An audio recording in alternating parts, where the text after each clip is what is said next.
Imagine walking into your very first day of high school, and your new teacher walks through the door looking like he just survived a knife fight in a Denny's parking lot. He slams his bloody hands on the desk, looks you dead in the eye, and calls your entire class absolute trash. Now imagine that this same terrifying teacher actually has the physical strength of a wet cardboard box, cannot cast a single spell, and is currently flagged by the system as an illegal, pirated player. Yeah, our guy is in some deep, deep trouble. But if he breaks character for even a second, the system will literally delete his subscription to life. To understand how this poor bastard ended up playing the ultimate bluff of his life, we have to look at the worst day of his existence. Welcome to Valdar Academy, the most prestigious magic high school on the continent, where today, the absolute gold standard of students is stepping up to the podium. This is Michael Foxon, the Academy's golden boy, blessed with glowing red eyes, silver hair, and the kind of main character energy that makes everyone else look like background NPCs. And watching him from a nearby tree is our guy, Chris Doughton, who is currently resting like a tired sloth and judging Michael's hair for looking like a giant cotton swab. See, for the last 3 years, Chris has been role-playing as the ultimate legendary homeroom teacher, guiding this kid through his massive fantasy novel questline. And now that the main quest is finally complete, Chris is ready to resign, get his pension, and live a peaceful, slow life. At least, that was the plan. Until Michael decides to go completely off script during his graduation speech, crying and begging Chris to let him repay him for all his guidance. Michael literally pledges his entire life and loyalty to him right in front of the whole school, which instantly causes Chris to have a miniature stroke. And it's not just Michael. The other 4 top students of the graduation class stand up and pledge their eternal loyalty too. Chris is sitting there in the tree, sweating through his robes, because he is actually just a normal, powerless guy from Earth who doesn't know a single spell.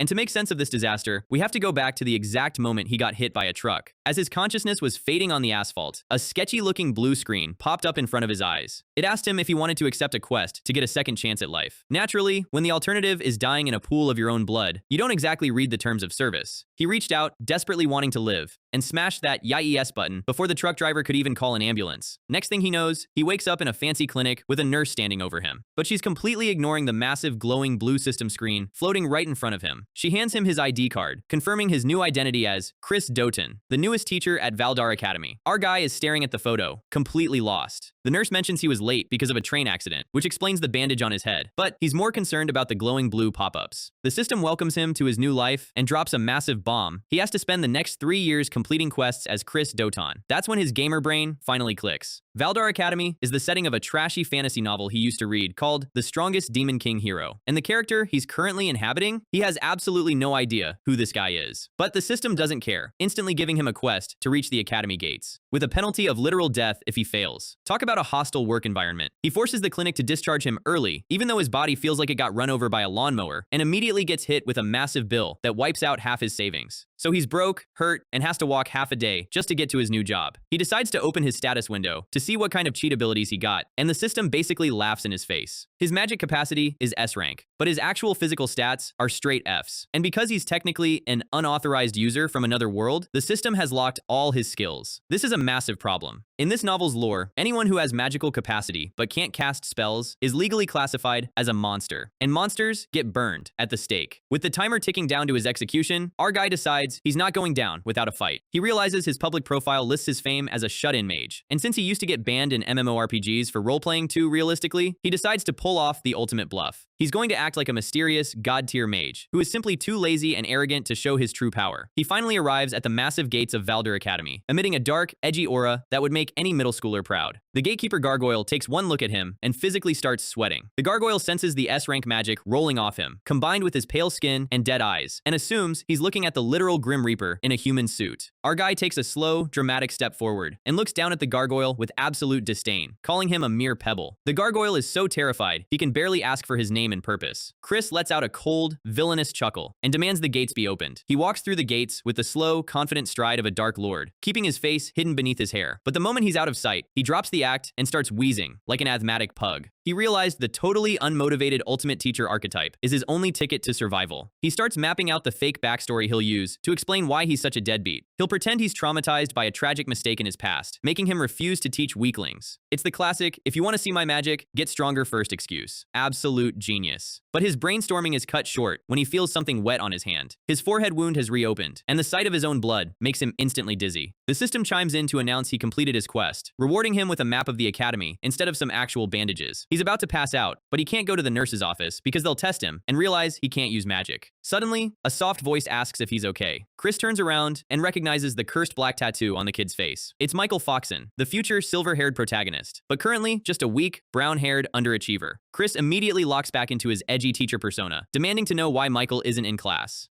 Michael flinches, looking like a wet puppy, and explains that his practical magic teacher kicked him out of the training grounds for being too weak. Chris knows Michael can only summon a pathetic little ember right now, but he still internally gets pissed off at how garbage the academy's staff is. Michael starts crying and profusely apologizing for existing, which makes Chris super uncomfortable. Before he can comfort the kid, the system slaps him with another emergency quest to reach Class X in 9 minutes. Even with his new map, Chris has no idea where he's going, so he tells Michael to stop crying and lead the way. He adds a little dark energy flare to his eyes, scaring the poor kid into moving instantly. They finally arrive at the door of Class X, but because Michael was too physically exhausted and emotionally damaged to walk, Chris had to carry him bridal style the entire way. Michael collapses onto the floor the moment Chris sets him down, panting for air. The rest of the class immediately starts mocking Michael for making a dramatic entrance, making the poor kid look even more depressed. Then, the heavy sound of boots echoes through the classroom. The students all turn around, and the entire room suddenly feels ice cold. Chris walks up to the teacher's podium, blood dripping down his pale face, and loudly proclaims that every single student in the room is absolute garbage. The students are completely stunned, whispered rumors flying about who this bleeding lunatic is. Suddenly, a hand shoots up in the air. It's Nika Tot, the class's honor student, who nervously points out that Chris is bleeding and shouldn't be here. Chris gets incredibly embarrassed about the blood, so he just glares at Nika and barks at him to shut up. The sheer pressure of his gaze makes Nika sit down and shut his mouth immediately. Chris internally panics because he actually has to teach now to clear his system quest, but he has zero magical knowledge. With no other options, he slowly picks up a piece of chalk and turns toward the blackboard. He writes self-study in giant letters and turns around with a smug grin. He then drags a luxury armchair over, slumps into it, and immediately pretends to fall asleep. He's secretly praying this lazy stunt actually counts as conducting a lesson so the system doesn't kill him. But his peaceful nap is violently interrupted by a furious female voice slamming a desk. This is Angelina Sheriff, the Duke's daughter and potential heroine of this story, known to everyone as the haughty Ice Princess. She is absolutely outraged by his lazy attitude, especially since she's a high-class noble. Chris slowly opens his eyes, knowing Angelina has a tragic backstory in the novel, but he has to keep his unmotivated genius persona perfectly locked in. So he looks her straight in the eyes and tells her that if she doesn't like his teaching style, she can get lost. And while Angelina stands there completely paralyzed with shock, our guy is internally crying and begging her to forgive him. So, our guy just told the Duke's daughter to get lost. Bold strategy. Let's see how it plays out. Angelina's jaw is literally on the floor. She is shaking with pure, unadulterated rage. She declares she has absolutely nothing to learn from a lazy fraud like him. Nika tries to play peacemaker, but the Ice Princess is already packing her bags. She tells Michael he'll never keep up with a real lesson anyway, tosses one last insult at the worthless teacher, and storms out. And just like that, the dominoes start falling. The other background students in the class look at each other, realize the vibe is entirely ruined, and decide it's time to bail. It's a literal mass exodus. They are leaving faster than players when a lobby host starts screaming into the mic. Our guy is just sitting there, maintaining his cold, brooding look, but internally, he is absolutely dying. His inner monologue is a pure, unfiltered panic attack. If they all leave and he gets fired on day one, he's basically homeless. But wait, the blue screen of salvation pops up. Quest cleared. He got a piece of the map and a monkey keychain? He sighs internally, thanking whatever god is running this simulation, and looks up to see who actually decided to stay in his classroom of doom. Well, would you look at that? The background extras are gone, leaving only the actual main cast. We've got Michael, our timid future god, Nika, the energetic glasses kid, Dolce, the smug redhead twintail, and Belle, the soft blonde healer. Chris realizes this is his moment. If he wants to keep this core group from running away, he has to lock in, drop the lazy act for a second, and deliver some absolute bar-heavy mentor dialogue. He slowly rises, resting his pale hands on the wooden podium, his hair casting a shadow over his face as his red eyes lock onto them. He tells them, straight up, that Valdar Academy isn't a cozy school. It's a literal training ground for killers. Give a deadly weapon to a kid who can't even control their own mana, and they won't just hurt themselves, they'll end up taking someone else's life. Calling that an accident or a simple mistake, that's just sugarcoating the brutal reality of their world. He leans forward, letting his massive, dark S-rank aura flare, just enough to choke the air in the room, and asks, do you actually have the resolve to bear that responsibility? The silence in the classroom is so heavy, you could hear a pin drop.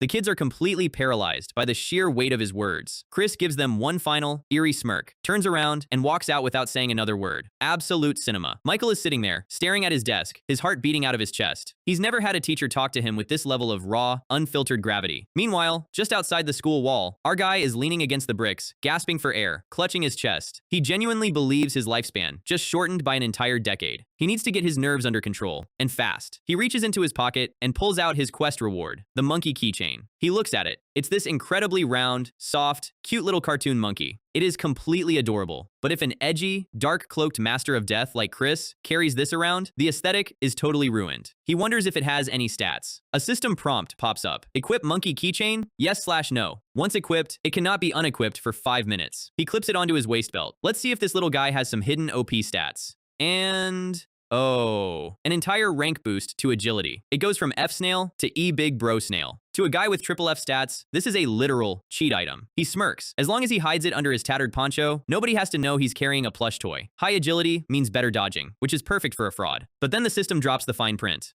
While equipped, your speech will end with key. His face goes completely blank. He is frozen in sheer horror as the reality of the situation sinks in. He starts shaking the system screen in a silent, furious rage. Is this damn game calling him a monkey? Chris Doton would literally never speak like that. Suddenly, a gasp cuts through his panic. He turns his head and sees Angelina standing on the stairs, her eyes wide with shock. She dropped her lit cigarette on the stone step. Yes, the proud, rule-abiding ice princess of the Duke's family was secretly smoking behind the school. Her mind is instantly racing. The moment those terrifying, red, Reaper-like eyes locked onto her, her defense mechanisms went into overdrive. She knows his type, the arrogant, tyrannical geniuses who look down on everyone. She's seen that scornful, cold gaze from her own family her entire life. They stand there in a tense, silent standoff. She waits for him to call the guards, restrain her, or expose her secret to the entire academy. The silent pressure radiating from him is suffocating. She bites her lip, clenches her fists, and decides to just own up to it. She confesses. She admits she was smoking, says she won't deny it, and tells him she'll accept whatever punishment he decides to hand down. Deep down, she's almost relieved. If he tells her she's unfit, rejects her, and ruins her high reputation, then maybe she can finally give up on all this heavy noble pressure and just be free. She bows her head, waiting for the axe to fall. Chris slowly walks up to her, raises his hand, and gently pokes her forehead. Pathetic kid key. Angelina blinks, her blue eyes wide as she looks up. Wait, did he just say key? What does that even mean? But then she looks at his face. His red eyes aren't angry, mocking, or full of disgust. They look incredibly lonely, like someone who has watched people suffer, make terrible mistakes, and meet tragic, irreversible ends before. She realizes he's not a tyrant. He's human. He's just like her. He turns around to walk away, his dark hair swaying in the breeze. And as his poncho shifts, she spots it. The cute little monkey doll hanging from his belt. Her brain instantly does some Olympian-level mental gymnastics. She assumes the cute doll must be a deeply painful memento from someone precious he lost in the past. She bows deeply, apologizing for reminding him of his trauma and for acting like a childish amateur. Chris is walking away, scratching his head, sweating bullets. He is internally screaming because his 5 minutes aren't up yet, and he's just praying she didn't hear the monkey noise. A bit later, back in Class X, the door slides open, and Angelina steps inside, looking uncharacteristically flustered. Nika is absolutely hyped. He pumps his fist, shouting that with Angelina back, they have a solid 5-man elite squad now. Dolce rests her chin on her hand, giving a smug grin, saying it's their loss for transferring out. She wanted to show those useless background extras what they're made of anyway. She leans over, teasing Michael, who instantly flushes red and stammers. Chris watches them from the podium, thinking Dolce is a certified little devil-type character. Belle gently tells Dolce to stop teasing Michael, turns her soft pink eyes to the front, and asks Chris what today's lesson will be. Chris takes a slow, deep breath. He really wanted to just keep assigning self-study and sleeping in his comfy chair, but he's out of options. His eyes go sharp as he looks down at the eager faces of his students. He slams his hand onto the podium, his voice echoing through the room. Today's lesson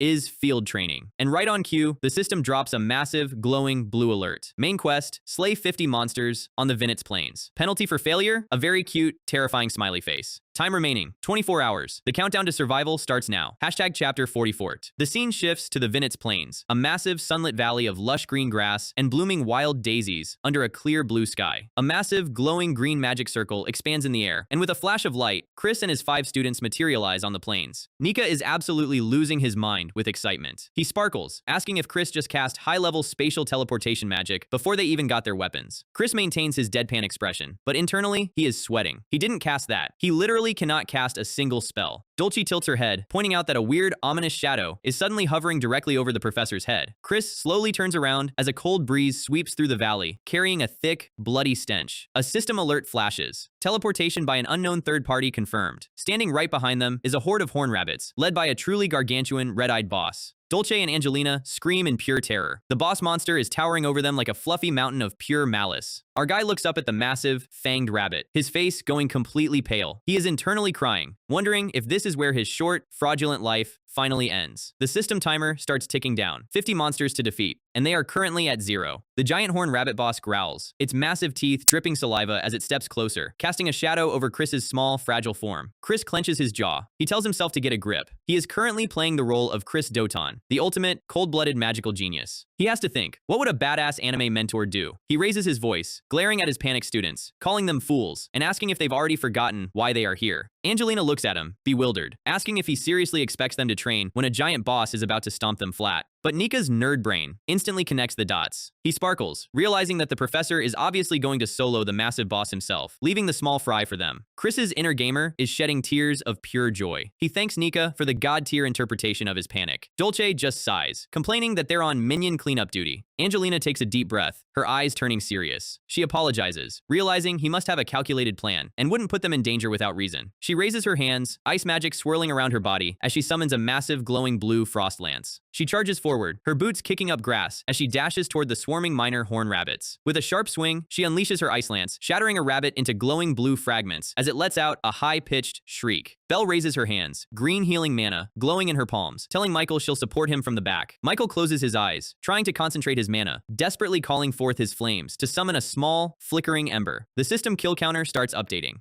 53, then 56. Chris is cheering them on from the back, acting like a proud soccer mom. But then, a cold drop of sweat rolls down his temple. The shadow over him hasn't moved. He slowly looks down. He is literally standing on the golden, glowing horn of the giant rabbit boss. The giant beast slowly raises its head, its crimson eyes staring directly at him, licking its massive fangs. Chris's soul is practically leaving his body. He clenches his fists, trying to find a weapon. If he fails this quest, the system will delete him anyway, so he has to do something. But before he can move, the giant rabbit snaps its jaws shut. A massive impact shakes the plains. Michael turns around just in time to see the giant beast bite down right where Chris was standing. He screams, "Professor," at the top of his lungs, his face pale with horror. Tears spill from his eyes as he falls to his knees. It's happening again. Someone else is dying right in front of him because he is too weak to help. He clenches his fists, sobbing, asking why he's such a pathetic failure who can't even defeat a single low-level monster. He reaches out toward the dust cloud, his voice cracking with pure despair, blaming himself for the professor's death. Belle runs up, grabbing him by the shoulders, desperately trying to pull him back as he struggles to run toward the boss. She tells him through her own tears that it's already too late. The professor sacrificed himself to give them a chance to escape.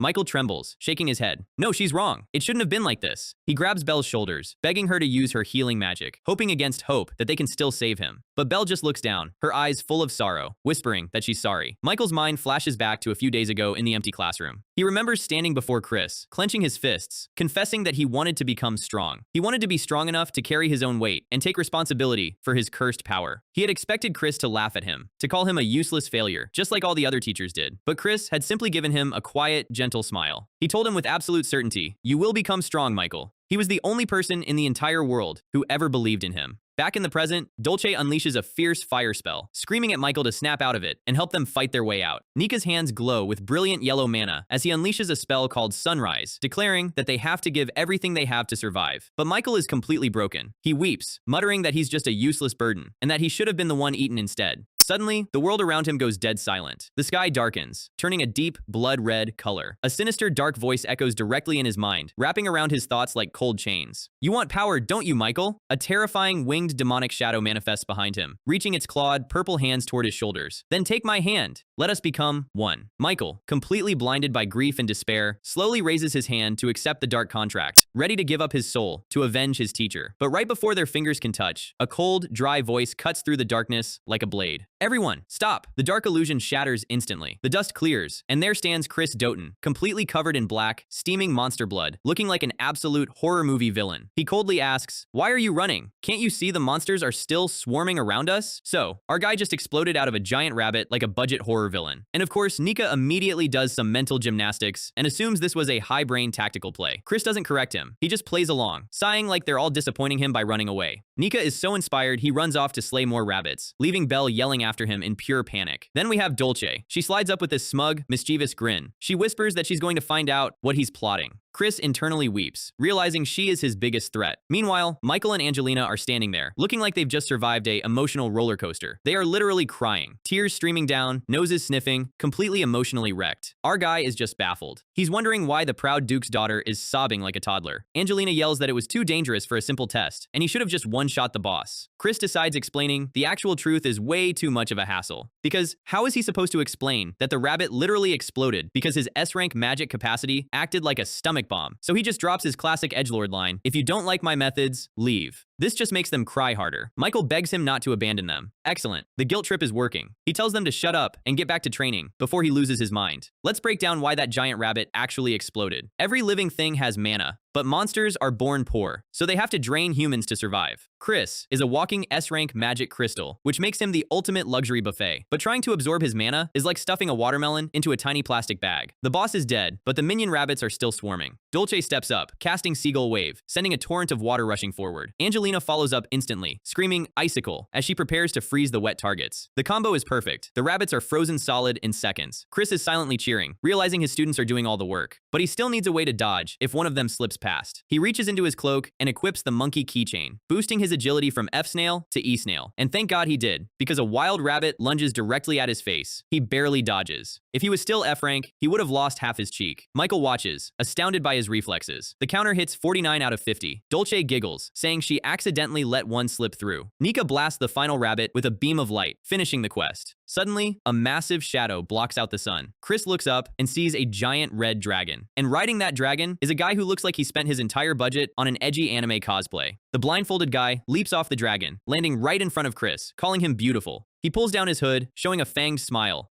acting like a maiden in love. Chris is internally screaming. He has absolutely no idea who this pervert is or what his relationship with the original Chris was. The students are watching this play out in absolute dead silence. Crap, Chris tries to play it off, sweating bullets, claiming he has never seen this man in his life. The blindfolded guy, Maria, pouts, asking if he's still mad about what happened back then. Michael looks at Chris's tense posture. He can see the sheer, cold intensity in Chris's eyes. The kids assume this new guy is an absolute monster because Chris has never looked this cautious. They realize this blindfolded creep must be the mastermind who summoned the rabbits in the first place. Maria sighs, complaining that Chris killed his precious darlings. Michael grinds his teeth, realizing they would have been dead instantly if Chris hadn't been here to protect them. Maria walks up, stepping into Chris's personal space, mentioning that the master wanted him to check on the young master's progress. He leans in, his creepy, fanged grin inches from Chris's face, telling him to see things from his perspective. Michael and Angelina prepare their weapons, sensing the terrifying, murderous intent. Maria gently strokes Chris's face, asking why he's being so quiet and passive. Michael's eyes go wide as he watches his god-tier teacher just stand there and take it. He thinks Chris is holding back because of them. He thinks Chris is absorbing all that terrifying pressure just to keep his weak students safe from the fallout. The realization hits him like a truck. He is still just a useless burden, unable to do anything but finish off monsters that are already half dead. Maria whispers that he's only following orders, so he won't get in Chris's way, but he still wants a smile or a compliment to lift his spirits. Michael is watching, completely misinterpreting the vibe, thinking this is some toxic, twisted form of courtship. Maria chuckles, reminding Chris that he always used to praise his beautiful face. Our guy has heard enough. He quietly reaches into his system menu under his cloak. He swaps the keychain for his new quest reward, the ancient rusty sword, and slashes forward. The blade splits the air, stopping millimeters from Maria's neck. Michael's jaw drops. Where did that sword even come from? He realizes this must be creation magic, the legendary ability to manifest items out of nothing. Chris glares, his voice cold as ice. Talk in your sleep, trash. Maria just laughs, completely unbothered, loving the sheer danger. He smiles, murmuring my Chris, before stepping back. And internally, our guy is thanking his lucky stars. Because right before Maria got too close, Michael finished off the 50th rabbit, clearing the quest. The system popped up, rewarded him with the ancient rusty sword, and he equipped it in the nick of time. It only has 3 uses, but it can cut through anything. Maria jumps back onto his dragon, saying he'll come back another time when Chris is in a better mood. Chris tells him to beat it before he tears his mouth open. The red dragon takes off, disappearing into the clouds. Crisis avoided. Chris turns back to his students, looking like an absolute boss. The kids immediately collapse, completely out of mana, wheezing on the grass. He tells Angelina to send a messenger for a carriage because he is not walking back. Dolce complains, asking why he doesn't just teleport them back. Because he literally can't, Dolce. Shut up. Michael defends him, saying they need to reflect on their own weakness today. Love this kid. The next day,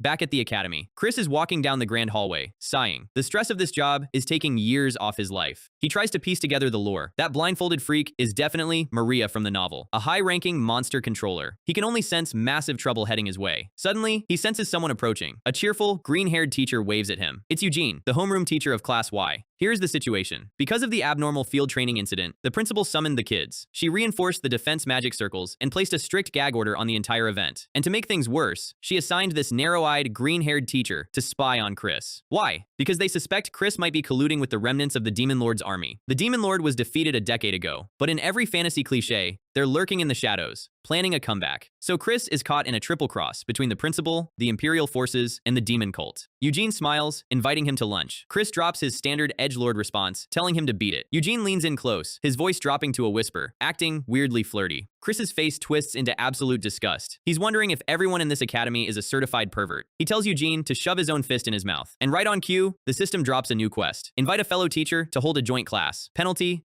death. Chris internally screams. The do-or-die default setting on this system is getting ridiculous. He realizes he has no choice. He has to use this green-haired spy to clear the quest. Eugene is the perfect target since Class Y is right next door. But how is he supposed to invite him while staying in his extremely cold, aggressive character? He realizes the quest doesn't say they have to be friends, so he doesn't need to act nice at all. He glares at Eugene, telling him he just wasted 5 whole minutes of his precious time. He channels the original, tragic backstory of Chris Doton. He acts out the cringy, edgy dialogue, clenching his fist. Eugene is actually taken aback by the intensity. Chris proposes a match between their classes. Class X versus Class Y. If Class X wins, Eugene has to stay the hell away from him forever. Eugene's eyes go sharp. He realizes this is the perfect chance to gather information. He laughs, proposing that if Class Y wins, Chris has to treat him to a meal. Chris smirks, telling him there's zero chance of that happening. Internally, Chris is throwing a party. The joint class is locked in, and the quest is as good as cleared. They agree to hold the match tomorrow afternoon. Chris walks away, confident that with the actual main cast in his class, they won't lose to a bunch of extras. But as he turns the corner, Nika is peeking from behind a pillar, tears in his eyes, thinking the professor is holding this match because he has absolute faith in them. Oh boy. Here we go again with the misunderstandings. Rumors are spreading through the hallways like wildfire. The entire student body is gossiping about the legendary Class X and Class Y showdown, and the hype is real. Nika bursts through the doors of the meeting room, looking like he just ran a marathon backward. He slams his hands on the frame and asks if everyone is present. He looks like a man who has discovered a government conspiracy. The rest of the squad is just chilling. Angelina is thoroughly annoyed, claiming she has dinner plans and needs him to make this quick. They discuss the upcoming match, assuming it's just a normal academic rivalry. But then, Nika drops his voice to a whisper, claiming they haven't heard the most critical detail. He reveals that if Class X loses, Professor Eugene gets to go on a date with their teacher. The squad's faces instantly distort in absolute horror. He recalls overhearing Eugene casually asking Chris out for a dinner date if Class Y wins. Angelina is completely stunned, asking if he's absolutely sure he didn't mishear. Nika proudly states that tots never lie. Dolce points out that eating out with the opposite sex is a certified date, and this is the first time they've ever heard gossip about Eugene. Michael's brain completely short-circuits. He is trembling, processing the concept of his sacred teacher being taken out on a date by a shady rival. Nika then explains that Chris snapped back, demanding Eugene never show his face again if Class X wins. He believes this is proof of Chris's ultimate faith in them. Michael's hands start sparking with purple-black cursed fire. They are so incredibly motivated to save Chris from this date that they are ready to fight God. Meanwhile, Chris is hiding around the corner, completely exhausted. He realizes the stupid dinner rumor has spiraled entirely out of control. The day of the showdown finally arrives, the sun shining brightly over the academy's massive stone arena. But when Class X lines up, the numbers gap is hilarious. It's 5 kids against an entire army of Class Y students. Eugene slides up to Chris, asking if he's familiar with the match format. It's a best of 5, one-on-one duel setup. Chris acts like a battle maniac, muttering that a massive free-for-all brawl would be much faster. He looks at his squad, remembering how they already pulled off high-level elemental combos during the rabbit attack without any actual instruction. Eugene tells him to choose his first fighter. Chris sighs, deciding there's no need to overthink this. He glares at Class Y, his red eyes sharp, ready to just let brute force handle the situation. He calls on Nika Tot to step up first. Nika's face lights up with absolute blinding devotion. He salutes, shouting, "Victory or death." Chris internally tells him to relax, because this is literally just a school match. The 2 fighters stand in the center. The rules are simple, there's a barrier HP counter of 50, and whoever hits 0 first loses. The match begins. The Class Y opponent lunges forward, swinging their sword in a wide arc. Nika stands his ground. With a sudden, massive swing of his wooden practice sword, Nika deflects the strike, the impact shaking the entire courtyard. The force of the counterblow is so insane that the opponent is sent flying backward through the air, losing their grip on their weapon. They crash hard onto the stone floor, their barrier HP counter instantly hitting dealing absolute zero. Chris's face goes completely blank. He is screaming internally. A one-hit knockout from a kid who is supposed to be a support build? Nika politely helps the defeated opponent up, smiling brightly. What's even crazier is that the crowd is completely unfazed, acting like this is normal. The crowd murmurs that of course Nika won, since he's a member of the legendary Tot family. Michael is amazed by Nika's growth. Chris is just relieved that he's not the only one in this stadium who is deeply unsettled by Nika's terrifying physical strength. Eugene remains calm, asking who Chris's next fighter will be. Chris strokes his chin, pretending to think it over with deep, mysterious calculation. He points his finger directly at Angelina. She gasps, her blue eyes widening in surprise. She quickly composes herself, walking past him, claiming she will easily secure another win for his sake. Dolce yawns, whispering that she'll gladly wrap things up as the third fighter in this best of three. Michael is standing in the background, whining like a lost puppy, begging Chris to give him a chance to show his strength. Dolce gives him a sly, knowing look, her feline eyes narrowing with a secret plan. The second match begins. Angelina steps onto the field,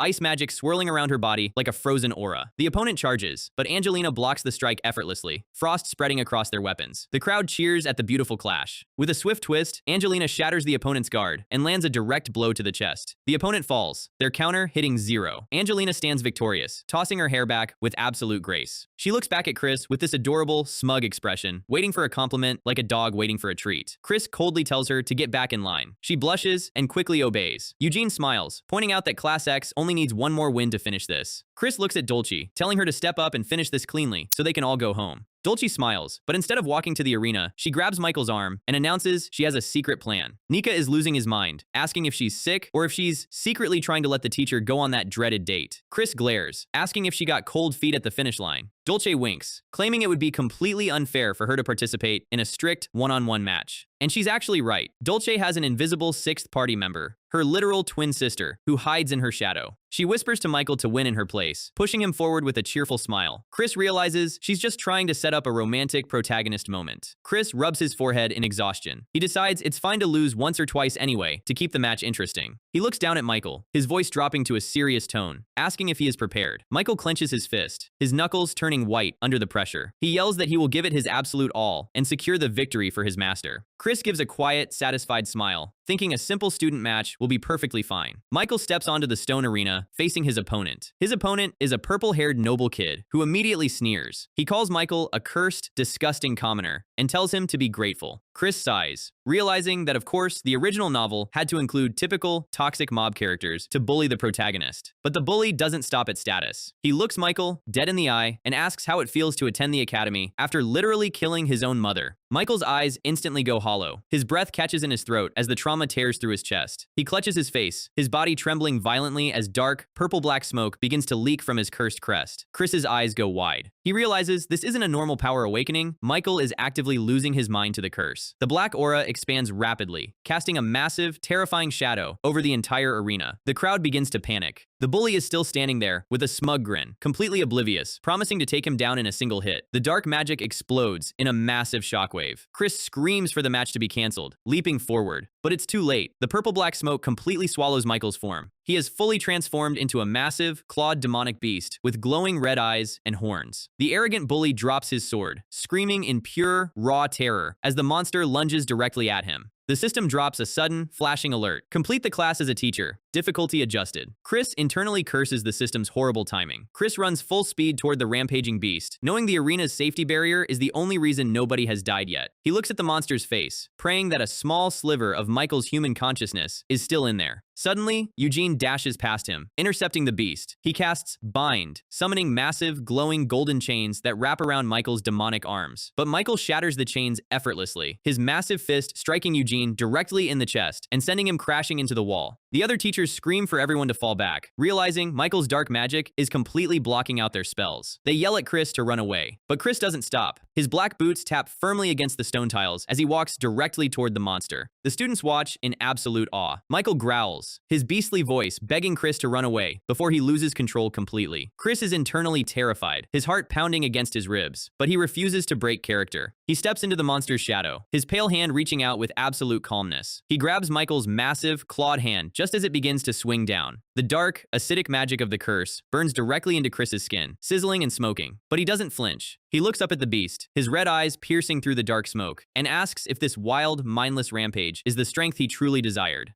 He tells him that his cursed fate doesn't define him. If he makes a true, unwavering resolution, he can always be reborn as a strong person. Tears spill from the monster's red eyes. The purple-black flesh begins to melt away, revealing Michael's crying, human face underneath. Chris lets go, turning his back as his tattered poncho sways in the wind. He coldly warns him that there won't be a next time, demanding he stand up and return to Class X. Michael is saved once again. Michael watches silently from the steps as his cold, majestic master turns and walks away into the sunset. And the second our guy is behind a wall and out of sight, he absolutely loses his mind, screaming in pure agony because his hand is literally third-degree burned from absorbing Michael's dark curse raw. Thankfully, the blue screen of salvation rings. Quest complete. He receives a complete map of the academy, unlocks the location detection function, and gets a rotten mandrake root that boosts his recovery speed by 200%. He checks the updated map, noticing a weird, red flashing question mark in the medical wing. He wants to check on Michael, but he also needs to find out if that green-haired spy, Eugene, survived the blast. He walks up to the heavy, grand doors of the academy's medical ward. He slides the door open, just a tiny crack, peeking inside like a sketchy neighborhood watch coordinator. He internally facepalms. This goofy peeking behavior doesn't fit his cold, legendary master character at all, but he has absolute trauma from losing disciples in his past life. Suddenly, a voice cuts through the quiet room. "I knew you'd come."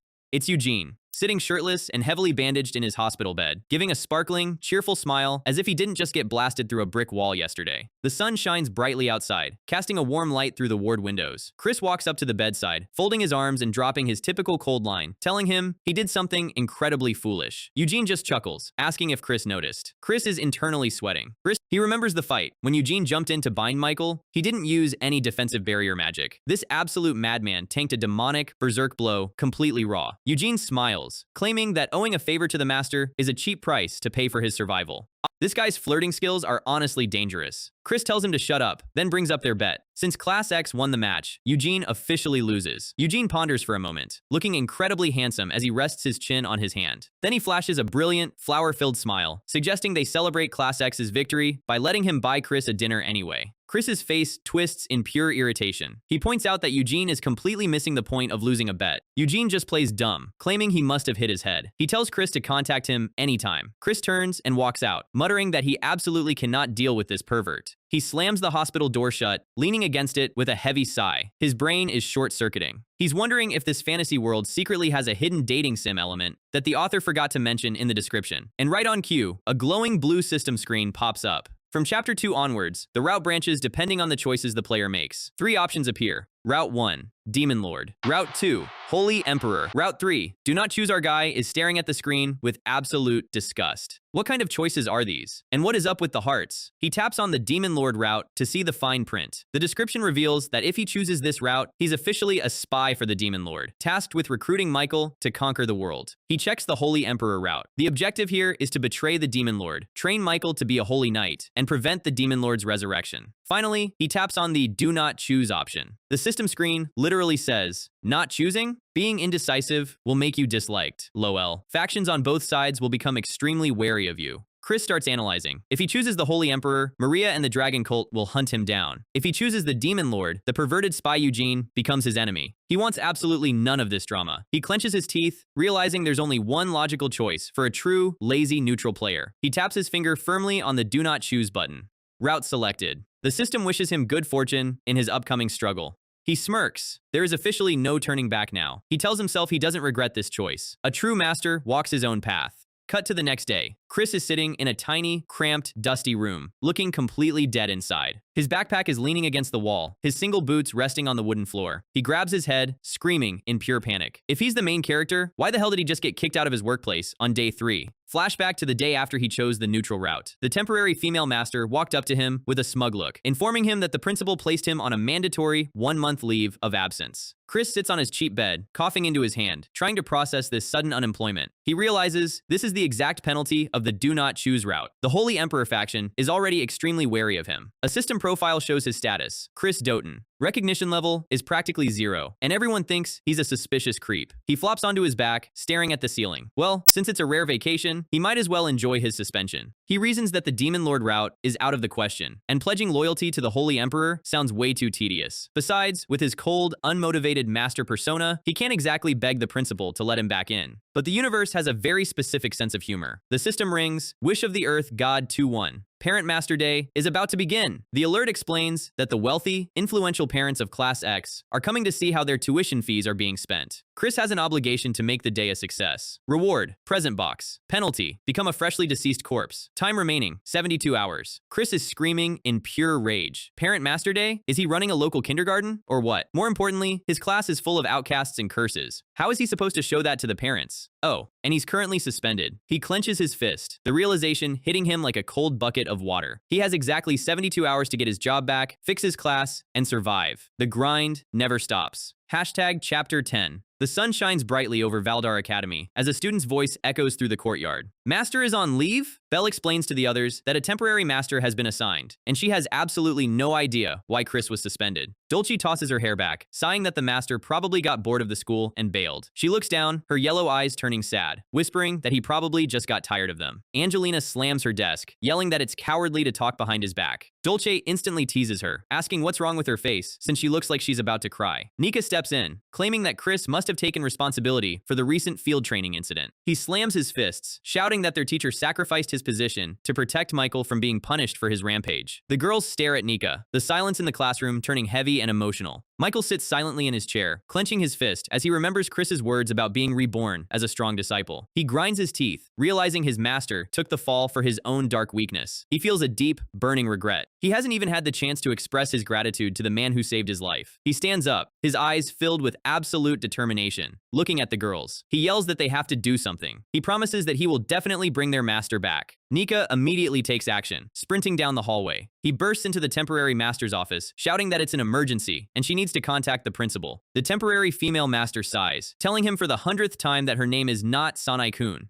Nika cuts her off, screaming that Michael is on the verge of losing control and going completely berserk again. The teacher just rubs her forehead, completely exhausted. How many times has this happened today? She accepted Class X because their parents are the most influential nobles in the empire, but these kids are a literal nightmare who don't listen to a single word. She walks into the classroom, expecting a bloody slaughter, and finds Michael groaning, clutching his head on his desk. Michael is screaming that something is exploding inside him, while Dulce is behind him, pulling his collar and telling him to put more passion into his acting. Belle and Angelina are standing in the corner, giving the most half-hearted, fake cheers about healing him. The temporary master is deadpan. What a terrible group of actors. She patiently explains that if a student actually goes out of control, an automatic barrier alert goes to the faculty. And currently, the alert counter is at 0. Michael instantly stops groaning, smiling awkwardly. Oh, is that so? My bad. Nika yells behind her, asking Michael why he's giving up so easily, since only Master Chris can calm his dark curse. The temporary master's face twists in pure, boiling rage. All she hears is Chris, Chris, Chris. What the hell is so good about that deadbeat teacher? She decides she just needs to put up with this drama until Parent Master Day. If she can get on the parents' good side, her career is set. Cut to a cozy local tavern called Frog's Rest on the edge of town. The mustache-wearing innkeeper is sweating bullets, nervously wiping a wooden cup. In the dark corner, Chris is slowly sipping exquisite wine from a golden goblet, looking like a literal boss of the underworld. The innkeeper internally complains. This suspicious traveler has been sitting there, scowling and monopolizing the entire floor for 3 hours. Because of Chris's dark S-rank passive aura, the atmosphere is so terrifying that no other customers dare to enter. The innkeeper stares at Chris's pale face, his heart beating with fear. He wonders if this terrifying man is actually the demon lord in disguise, preparing to reduce his tavern to ashes. Suddenly, footsteps approach the door. The wooden floorboards creak. The innkeeper plasters on a fake smile, welcoming the newcomers, and his eyes instantly freeze in pure, unadulterated shock. A majestic, tall man with flowing, light blue hair steps into the light, pulling down his hood. It is Duke Sheriff, Angelina's father. The innkeeper's voice squeaks, stammering the Duke's name in sheer terror. A cheerful woman with bright orange hair taps the Duke's shoulder, teasing him. It's Natasha Tot, Nika's mother, giving a smug grin as she notes that the Duke's beautiful face has left everyone completely speechless. Duke Sheriff sighs, telling her he didn't make any seductive advances. Natasha just laughs, saying he's fully aware of how good-looking he is. A young-looking, red-haired wizard with glasses cuts between them, complaining that getting rooms should be their priority. This is Henry Bright, Dulce's father. The innkeeper sighs in relief, thinking this red-haired kid is finally someone normal-looking. Henry pulls out 3 massive, glowing pink magic crystals, casually asking if they are enough to cover 3 rooms since he's been a recluse in the magic tower for 80 years. The innkeeper's soul literally leaves his body. 3 high-grade magic crystals can buy several entire taverns. And did this kid just say 80 years? Natasha's eyes suddenly go sharp. She notices the dark, thick killing intent leaking from the dark corner. Footsteps approach. Chris walks out of the shadows. He draws his rusty sword in a flash, the steel catching the dim light of the tavern. But Natasha reacts instantly. turning around and catching his blade with her fingers, completely blocking the strike. She gives a cold, dangerous smile, telling him his bloodlust has been leaking the entire time. Duke Sheriff and Henry watch the clash calmly, while the poor innkeeper shivers behind the bar. Chris clenches his hand on the hilt, his S-rank passive aura flaring as he stands his ground. He holds the blade directly against Natasha's neck, his eyes filled with pure red malice. He delivers his ultimate roleplay threat: get lost, unless you want your head bashed in. Natasha doesn't flinch. She just gives a highly smug, dark grin. She whispers back, asking if perhaps his head will fall off first. The tension in the room is suffocating. The poor innkeeper collapses over his counter, crying that he is officially quitting the tavern business. Same. Honestly, same. Our guy is currently standing in a dark tavern with a very sharp piece of steel pressed against his neck. And if you think he is leaking this massive, terrifying dark aura because he is preparing a god-tier counterspell, think again. He is sweating through his robes because he spent the last 10 minutes running from a literal cockroach. He was just trying to get a quick drink to numb the pain of his active death countdown when these high-level monsters walked through the door. At this point, throwing away his entire pride and begging the principal for his job back is looking like a solid tactical option. But then he looks up, and his internal panic meter hits absolute maximum. Standing right behind the lady with the sword is the chilling Knight Commander and the legendary Master of the Mage Tower. This isn't just a random encounter. The final bosses of the Parent-Teacher Association have officially arrived. It is a surprise parent observation day, and Chris is completely unprepared. He tries to pull off the ultimate background NPC move, shrinking into his seat, hoping they'll just assume he is a very dusty piece of tavern furniture. The problem with having an S-rank passive mana reservoir is that when you get incredibly stressed, your body starts leaking dark gravity, like a cracked nuclear reactor. To Natasha, this quiet guy sitting in the corner isn't a scared fraud. He looks like a high-level assassin, radiating pure, unfiltered bloodlust. She is the kingdom's most renowned knight, and if Chris blinks wrong, she is going to end his entire career right here. Meet Natasha Tot. She is incredibly playful. She has bright orange hair, and she can probably slice a mountain in half with a butter knife. She wants to know why our guy hasn't drawn his weapon yet. Chris looks down at the rusty sword on his belt. The system said this thing only has 3 charges of legendary creation magic, and he is absolutely not wasting one on a misunderstanding. He realizes that as long as he acts like drawing his weapon is beneath him, she might not actually strike. It is time to lock in the ultimate roleplay. He takes a slow, casual sip of his drink and remarks that this cheap-in wine is still significantly better than the garbage they serve in the Red Kingdom. Then, he looks her dead in the eye and tells her that if he actually draws his blade, the resulting shockwave will blow this entire town off the map. And if that happens, he won't be able to enjoy this specific bottle next year, which would be a massive shame. The bartender in the background is literally crying because he thinks this legendary warrior is risking his life to protect his small business. Internally, Chris is praying she doesn't call his bluff, because if she does, his F-rank physical defense is going to get him sent back to the character selection screen. The tension in the room is thick enough to cut, and then Natasha just bursts out laughing. She completely buys the act. She thinks a man who worries about the quality of his wine while a legendary sword is at his throat is the coolest person she has ever met. She slides her blade back into its sheath and formally introduces herself as the Scarlet Knight. Chris doesn't break character for a second, coldly telling her that a true knight who can't even pay attention to her surroundings is a massive embarrassment to her order. Instead of getting angry, Natasha is absolutely charmed. She slams her hand down and orders every single bottle of wine the tavern has in stock as a formal apology. Then, she waves over the blue-haired Duke and the red-haired Mage Tower Master to join them. The Duke looks like he would rather be literally anywhere else, immediately ordering a glass of water to avoid the social interaction. Chris realizes his quiet night in is officially turning into an all-nighter with the most dangerous people on the continent, and there is absolutely no escape.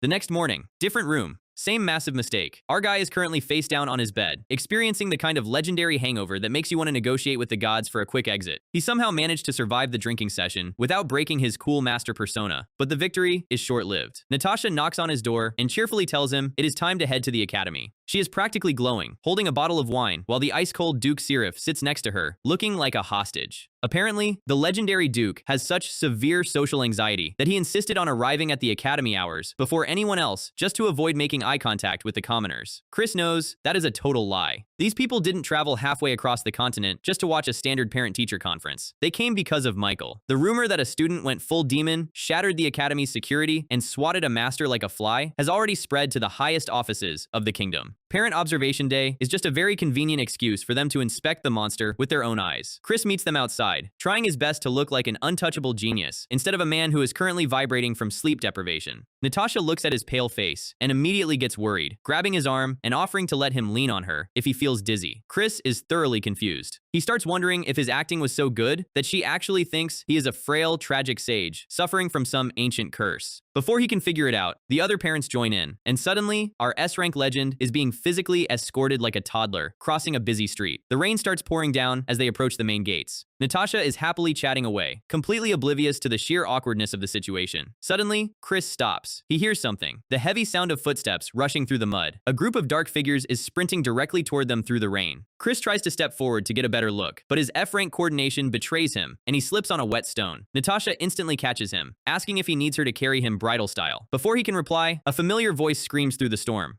It is Nika. But Natasha doesn't recognize her own son in the dark. She assumes this is a coordinated assassination attempt, draws her blade, and unleashes a blinding flash of high-level light magic. The air splits as her sword descends, moving fast enough to kill. But steel meets steel with a massive ring. Nika slides in, blocking his own mother's lethal strike with a wooden training sword. Natasha is genuinely shocked that a kid from the academy actually had the reflexes to stop her blade. Nika looks up, sweating, and asks his mother why on earth she is trying to kidnap his favorite professor. The rest of Class X materializes out of the rain. Angelina, Dolce, and Belle are all standing there, completely drenched. Chris looks at them and realizes they didn't use the main gate. These noble kids literally scaled the high security walls of the academy in the middle of a rainstorm. He lets out a long, exhausted sigh. He crosses his arms, drops his voice into his signature cold tone, and demands a highly detailed explanation for this absolute circus. Michael steps forward, looking like a puppy that just got caught chewing on an expensive shoe. Hashtag Chapter 12. Michael is trembling, looking down at the mud while the rain pours over his face. He explains that when they heard Chris was placed on leave, they assumed he had abandoned them forever because they were too weak to protect his honor during the joint match. That is why they broke every rule in the handbook to find him. Chris is internally screaming. He cannot believe he is listening to this level of tragic anime dialogue from a bunch of high-ranking nobles. He tells them to get to the point, trying to hide the fact that he is actually touched that they care this much. They all bow their heads together. They ask him to please come back and be their official professor again. Chris stares at them. He genuinely does not understand these kids. He has spent his entire teaching career sleeping in class, calling them trash, and giving them self-study worksheets. Somehow, this has made them completely obsessed with him. But as he looks at their determined faces, something shifts. He realizes that even without the threat of the system's instant death penalty, he actually wants to see these weird kids succeed. He lets out a quiet breath, rubs his neck, and tells them they are all going to be a massive amount of trouble for him. And just like that, the rain doesn't seem so cold anymore. The kids light up like they just won a war, and they head back to the academy together. Chris thinks to himself that maybe, just this once, things are actually going to go smoothly. He was right. Back at the administration building, the parents are absolutely tearing into the principal. Natasha is leaning over the desk, demanding to know what kind of incompetent substitute teacher they hired that made the previous one want to take a sudden leave of absence. The cold Duke Seraph adds that Chris is the only educator on the entire continent who is actually on his family's level. When 3 of the most powerful people in the kingdom threaten to pull their funding, the academy administration folds instantly. And that is how Chris gets his job back in record time, entirely thanks to the aggressive lobbying of a group of highly overprotective parents. But his victory is short-lived. He is back at the podium, staring at his students, and he still has absolutely no idea how to teach active magic, since his system has it completely locked. He pulls his classic move, writing independent study on the board, and hoping for the best. The parents, who are watching from the back of the room, are completely awestruck. They stroke their chins and whispered that this lazy silence is actually a highly advanced Eastern meditation technique designed to align their mana channels. The author of this story is truly writing whatever is most convenient. Chris glances over at them, keeping his face perfectly still while his brain is doing calculations. But as he scans the room, he notices a real problem. Angelina is sitting at her desk, and her hand is shaking so hard she can barely hold her quill. And the cause of her terror is sitting right behind her, yawning. Duke Seraph is staring at the back of her head with a look that could freeze water. With a trembling voice, Angelina raises her hand and asks if she can be excused to go to the bathroom. Chris nods calmly. She rises, but her legs look like wet paper. She staggers out of the room, clutching her chest like she is about to throw up from sheer anxiety. Michael watches her leave, clearly worried about his classmate, but he doesn't dare speak up with the Duke sitting right there. The Duke looks at the doorway and remarks, very coldly, that his daughter isn't normally this weak. There is a dark, heavy pressure radiating from him. He looks at Angelina like she is a failing asset rather than his child. Chris decided he has seen enough. He stands up from his desk. He figures she is probably heading back to her favorite secret smoking spot behind the building to cope with the immense pressure. He decides to follow her, stepping down from the platform. Natasha calls out to him, asking if he is really going to leave his honored guests behind in the middle of a lesson. Chris doesn't even turn around, coldly declaring that today's class is officially over and they should all leave. The parents are completely fine with this, casually deciding to go grab another drink since their favorite professor is clearly too cool for school. Chris walks through the quiet hallways of the academy. He hears soft crying coming from a dusty, unused room near the back of the building. He peers through the crack in the door. she didn't go to smoke. She is hiding in a dark, empty classroom, curled up on the floor. Suddenly, the system screen flashes open with a loud chime. The parent observation quest is officially cleared, and he is given 3 reward options: a sturdy shield, a very suspicious succubus item, or a highly fashionable dashing cloak. He taps the screen, choosing the cloak because it fits his Dark Master aesthetic perfectly, but he immediately dismisses the window. He has much more important things to deal with right now. He pushes the heavy wooden door open, stepping into the dusty light. Angelina is sobbing, her face buried in her hands. Chris looks down at her and speaks a name that has not been uttered in this academy: Andante Seraph. The blue-haired girl jolts like she just got hit by lightning, her eyes widening in absolute horror. She stammers, asking how on earth he knows that name. Chris looks at her, keeping his face perfectly blank. But internally, he is remembering the lore of the original web novel he used to read. Here is the massive plot twist that absolutely broke the internet when the novel was being published. The comment section went completely wild, with half the readers calling it lazy writing and the other half absolutely loving the drama. The haughty ice princess, Angelina Seraph, is actually a boy named Andante. He was an illegitimate child of the Duke's family, with very average magic talent, completely ignored in favor of his highly gifted younger sister, the real Angelina.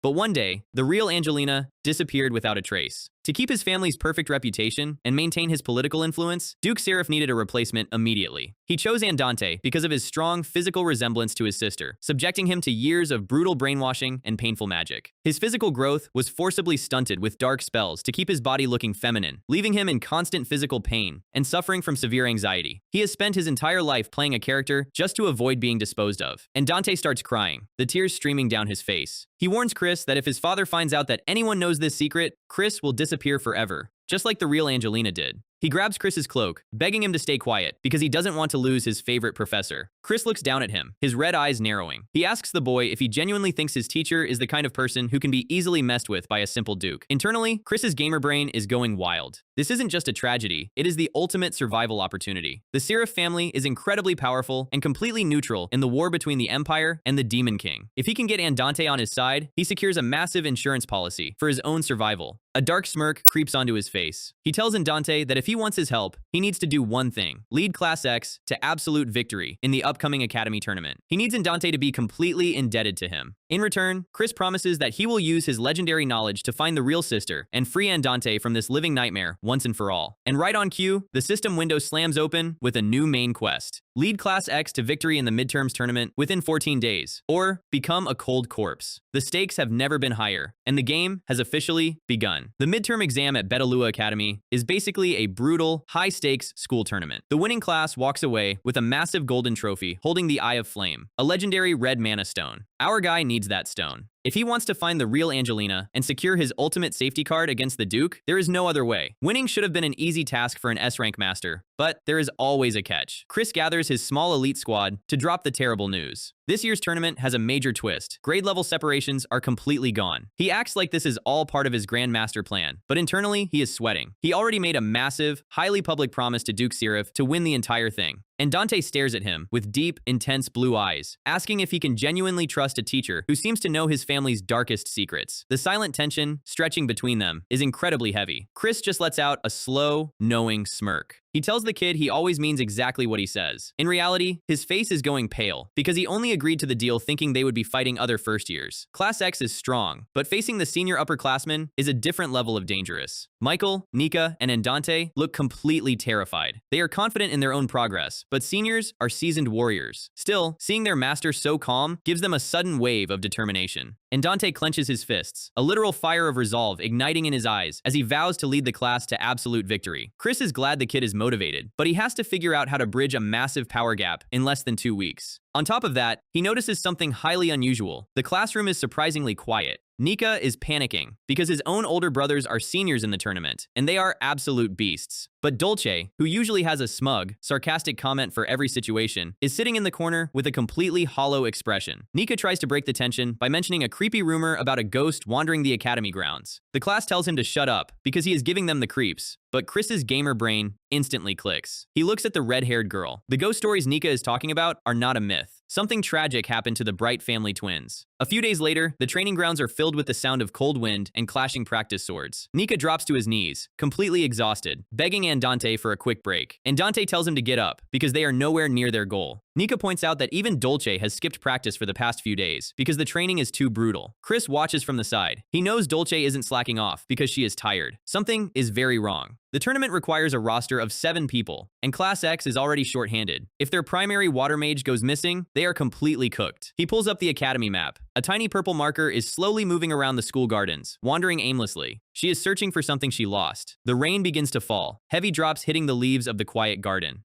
Deep in the trees, Dolce is crying, her voice cracking as she calls out a name into the cold air. Chris watches silently from behind a thick tree trunk. He knows the lore of this world. Her twin sister, Gabbana Bright, is gone. Dolce and Gabbana were the celebrated twin prodigies of the Bright magic family. 5 years ago, Gabbana passed away in a tragic accident, but her soul was bound to Dolce as a lingering ghost. Now, Dolce is on her knees in the wet grass, completely broken. Chris realizes he needs to handle this personal crisis before his entire tournament plan falls apart. He steps out of the shadows, calling her name. Dolce flinches, her eyes wide with shock. She wipes her tears, trying to force her usual smug smile, asking if her favorite professor actually came looking for her because he missed her in class. Chris doesn't play along with her joke. He looks at her coldly, telling her not to make him laugh. He drops a bombshell, asking her exactly where she lost Gabbana Bright's soulstone. Dolce's smug mask completely shatters, leaving her in stunned silence. She looks at him like he is a god, completely amazed that he was able to sense the faint spiritual energy of a hidden soulstone. Sensing the energy? Not even close. Our guy just remembers the chapters of the original novel, where she cried in the protagonist's arms and explained her entire tragic backstory. Before Gabbana died, Dolce trapped her soul inside a high-quality mana crystal. Because of that, Gabbana remained by her side, but she was only visible to the person holding the stone. But now, the stone is gone. Dolce woke up, and her sister was simply missing. She has searched every corner of the academy, but there is no sign of it. Without the stone's resonance, her water magic is cut completely in half. Chris wants to tell her to go rest, but the tournament clock is ticking. He turns around, telling her to follow him. He looks back at his map. Right next to her purple dot, a bright red hostile marker is slowly flickering on the parchment. The fact that the soulstone disappeared from her room and ended up out here means only one thing. Some unfortunate monster crawled onto campus and swallowed the highly concentrated magic stone. And Chris is going to turn this cleanup mission into a very practical training lesson for his students. The heavy rain continues to pour as they walk through the dense forest. Chris leads the class to the edge of a quiet garden pond. Nika looks around, complaining that the atmosphere is incredibly ominous. Suddenly, Dolce freezes, her face turning completely pale as she senses a massive wave of familiar magic. The water in the center of the pond begins to bubble and boil violently. Chris coldly commands his students to draw their weapons and prepare for a fight. With a massive splash, a towering, green, scaly lizard beast bursts out of the water, its jaws lined with razor-sharp teeth. The monster spits a glob of dark purple fluid, and the rocks where it lands instantly melt and sizzle from the high-grade acid. And Dante quickly takes command, ordering Nika to cast a defensive barrier and Belle to prepare agility buffs while they plan a ranged assault. But Dolce just stands there, paralyzed. Chris looks at her. The heavy rain is the absolute perfect environment for her high-level water magic, but she is too terrified to move. He steps up beside her, dropping his voice to a chilling tone, asking Dolce Bright if she has completely lost her nerve. He recalls her regular smug confidence from the previous matches. Where did all of that energy go? The lizard beast roars, and through the distorted, reptilian screech, a faint, human voice calls out Dolce's name. Dolce's heart drops like a stone. The beast didn't just swallow the crystal. Her sister's spirit is actively possessing the monster's core. To save her sister's soul, she has to destroy the beast. Hashtag Chapter 14. In the original story, Dolce was always carrying a massive amount of hidden trauma. Because Gabbana existed as a spirit, the conservative mages of the Magic Tower constantly whispered that she was an undead abomination that would eventually turn into a monster. High-level researchers even tried to steal the Soul Stone to study it, forcing the twins to flee and take refuge at the academy. Chris looks at the crying girl. The rumors from the Magic Tower weren't entirely wrong, but they missed the core truth. He looks her dead in the eye and tells her that the green lizard beast in front of them is absolutely not her sister. Dolce gasps, her eyes wide with shock. Chris explains, very simply, that her sister is human and can cast human magic. A mindless, acid-spatting lizard beast is nothing but a wild animal. Dolce lets out a wet, genuine laugh through her tears. She tells him he is seriously awful for delivering such blunt logic at a time like this, but her eyes are suddenly clear. She turns to her classmates, apologizing for dragging them into her family mess, and promises to repay the favor. She raises her hands, and the falling rain instantly gathers into a massive, swirling vortex of high-velocity water currents. Chris smiles internally as the storm clears. With Dolce's resolve fully restored, their chances in the upcoming tournament just skyrocketed. The next morning, the sky is bright and blue over Betalua Academy. Chris is lying on his comfortable office sofa, feeling pretty good about the situation. The kids had a rough time taking down the acid-spatting beast, but they managed to pull off a flawless victory. But Chris is still cautious. A random garden monster carrying refined, high-grade magic stones doesn't make sense. He He suspects that creepy, bandaged officer from the Demon Lord's army is already making moves behind the scenes. Still, a win is a win. He quickly swiped those refined stones from the monster's carcass and shared them with the class to give their stats a nice, permanent boost. But they can't afford to relax. While Nika's brothers are manageable, the real threat of the tournament lies in the second-year class. Specifically, a student named Ryan. In the original story, Ryan is a notorious second-year problem child who constantly skips class. Suddenly, the door to Class X is violently kicked open. A kid with messy purple hair and a dramatic dark eye patch stands in the doorway, loudly challenging the class to a high-stakes match. Chris is staring at him, wondering how a single person can embody this much cringe. Ryan points a finger at Chris, calling him the leader of the new generation cloaked in the winds of chaos. He wants to challenge them to a match right now, wagering their tournament entry badges. The Class X students are completely unimpressed, telling Chris he shouldn't waste his breath on a second year, who probably just came to spy on their strategies. Ryan instantly loses his composure, stuttering and complaining that they are being incredibly disrespectful to an upperclassman. Chris doesn't say a word, simply raising a single finger. Ryan takes a step back, sweating, assuming this silent gesture is some legendary mind control spell designed to suppress his movements. His passive S-rank aura is doing some heavy lifting here. The purple-haired kid decides to slowly back away, claiming he will graciously let them slide just this once. But before he can escape, Chris speaks a single word: respect. He tells him to use proper, respectful language when addressing a teacher. He leans in close, his red eyes glowing in the shadow, asking this wannabe thug if he really thinks he is the strongest student in the academy. Ryan's face goes completely red.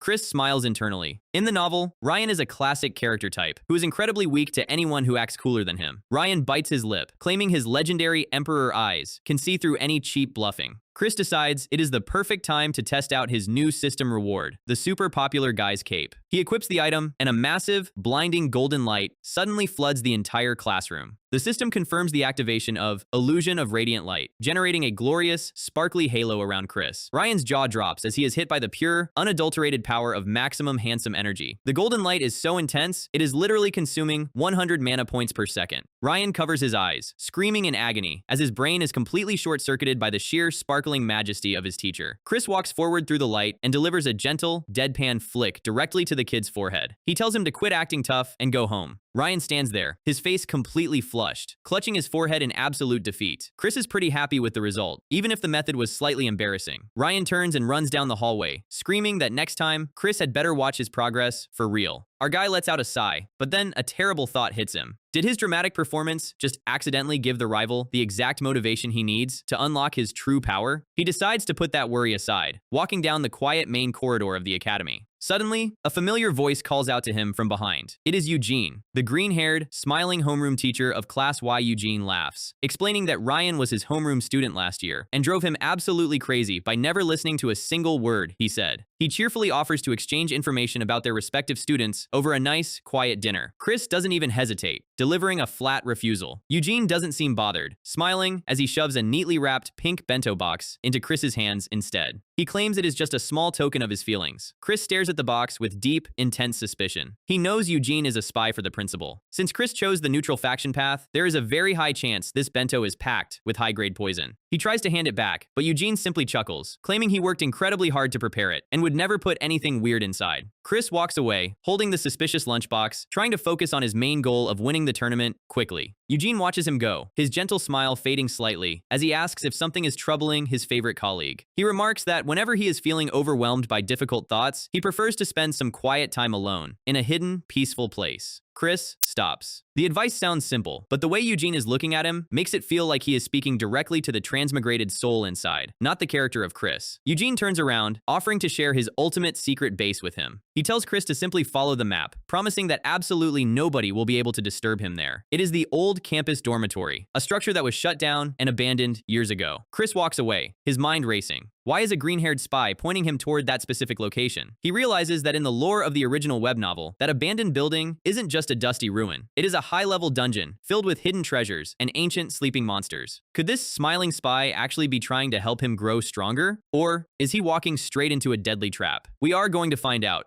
But for now, the timer is ticking. Even the original protagonist, Michael, was brutally turned away at the gates because he had forgotten his crushing defeat at the hands of the Demon King. Chris stands before the towering Gothic gates, realizing that this hidden area only ever appeared in the novel during quick flashbacks. He gets a sudden chill down his spine as he remembers Eugene's smug, smiling face. The green-haired spy knew exactly what this place was, and even gave him a map to bypass the security. Chris wonders if Eugene is actually another transmigrator or someone directly connected to the system. He takes a slow, deep breath to steady his racing thoughts. When he asked Eugene about it earlier, the man just laughed it off, telling him to call him whenever he felt lonely. He is a smooth-talking snake, and Chris needs to step back and reevaluate his entire strategy. He looks up at the looming shadow of the old dormitory. He really didn't want to risk exploring an untested dungeon, but a highly overpowered senior class has just teamed up with the second-year ace. Class X is guaranteed to get destroyed in the tournament, unless our guy can pull a massive cheat code out of his sleeve. He presses his palm against the heavy wooden door, and it slowly swings open. A blinding flash of cold, blue light fills his vision. He steps through the portal, wondering if this empty, pristine hallway is really the inside of the legendary dungeon. The area is completely silent. He takes a few cautious steps forward, looking for any hidden traps or high-level monsters. Suddenly, a high-pitched, squeaky voice echoes through the empty corridor, calling him my child. Chris turns around and spots a massive, plush monkey floating in the air. The toy is bouncing up and down, claiming it has been waiting for him and making weird monkey noises. Chris's brain short-circuits as he realizes this floating mascot looks exactly like the cheap monkey keychain he got as a quest reward on day 1. He holds up his hands, telling the floating stuffed animal to calm down and explain its existence immediately. The mascot strikes a dramatic pose, announcing that it is the official supporter sent by the Earth God. As it speaks, several words are heavily pixelated and blocked out by the system. Chris glares at the creature, wondering if this buggy mascot is the reason his life has been a non-stop series of near-death experiences. The monkey claims this kind of meeting with a supreme being happens all the time in standard fantasy novels, but Chris has no time for its meta jokes. It coughs into its fist, explaining that the Earth God is currently facing some technical difficulties and cannot reveal the full truth. Chris tries to listen, but the key words are completely muted by static. The monkey explains that it had to use a massive system loophole just to manifest in this dungeon, and asks Chris if he feels his current character build is lacking. It floats closer to his face, offering to use another loophole to grant him a single, powerful wish. Our guy slumps his shoulders, realizing he basically just met a very sketchy genie. His eyes light up with pure greed as he asks the monkey to unlock his spellcasting and let him use high-level magic. The monkey deadpans, explaining that since his soul is flagged as an illegal player, bypassing the magic lock is completely impossible. Chris groans, asking if it can at least raise his physical strength stats so he isn't as fragile as wet cardboard. The monkey sweats, saying that stat modifications are also blocked by the system's firewall. Chris glares at him, his passive S-rank dark aura flaring up in frustration as he asks what the point of a mascot even is. He calms down, asking if the monkey can at least give him a high-grade item to help Class X win the midterm tournament. The monkey matches his smug grin, realizing this will allow them to clear the current main quest easily. Chris tells the mascot to give him something durable that can be utilized for a very long time. The plush monkey begins to glow with a blinding golden light. Chris covers his eyes, praying that this system reward doesn't carry some ridiculous game-ruining curse like the last one. He winces as the magical energy surges around him, hoping this secret dungeon trip was actually worth the stress. Suddenly, his red eyes widen in realization. Before the monkey disappears, Chris lunges forward, asking if the mascot knows who Professor Eugene really is. The monkey's face is illuminated by the fading light as it processes the query. It answers that a character named Eugene does not exist in any chapter of the original novel. The strongest demon king, hero, raises hell. Chris is left frozen in absolute shock as the world around him begins to dissolve. The scene suddenly glitters and shifts. With a massive wave of sound, Chris finds himself standing in the center of a crowded arena. Class X is holding a massive golden trophy, and confetti is raining down as the crowd cheers for their victory. A blue system window chimes in his face, confirming that the midterm quest has been completed and rewarding him with one lucky chance. Our guy clutches his head in absolute fury, realizing the buggy monkey mascot's wish literally fast-forwarded the entire timeline past the tournament directly to the victory screen. He didn't even get to watch his students fight. He gets actual goosebumps realizing how unstable and broken this system is. Michael walks up with a proud smile, handing him the massive golden trophy and stating they wanted to give their master the ultimate honor. Chris swallows his panic. He looks at the trophy and is relieved to see the glowing red eye of flame mana stone safely embedded in the center. He grips the cold metal handles of the cup. He raises the trophy high into the air, letting out a loud cheer to play along with the screaming stadium crowd. He lowers his voice, telling his students not to get too cocky because of a single win. And Dante rubs his head, looking completely confused as he mentions he has absolutely no memory of how they even won the matches this week. Chris sweats, realizing the fast forward literally wiped his students' memories of the skipped battles. He tells them he is leaving, walking away before they start asking any more logical questions. The kids call after him, asking if he wants to celebrate, but Chris is already walking toward the exit. Suddenly, a new system quest window slams open. The Earth God's Request Phase 3 has begun. Defeat the boss monster with the students. The screen doesn't even list a specific location, but Chris knows the lore. The boss monster holding the the real Angelina hostage is the Snow Queen, residing deep in the Kingdom of Frost. He steps down the stone stairs, his mind returning to the mystery of the green-haired teacher. If Eugene isn't a character from the novel, who is he?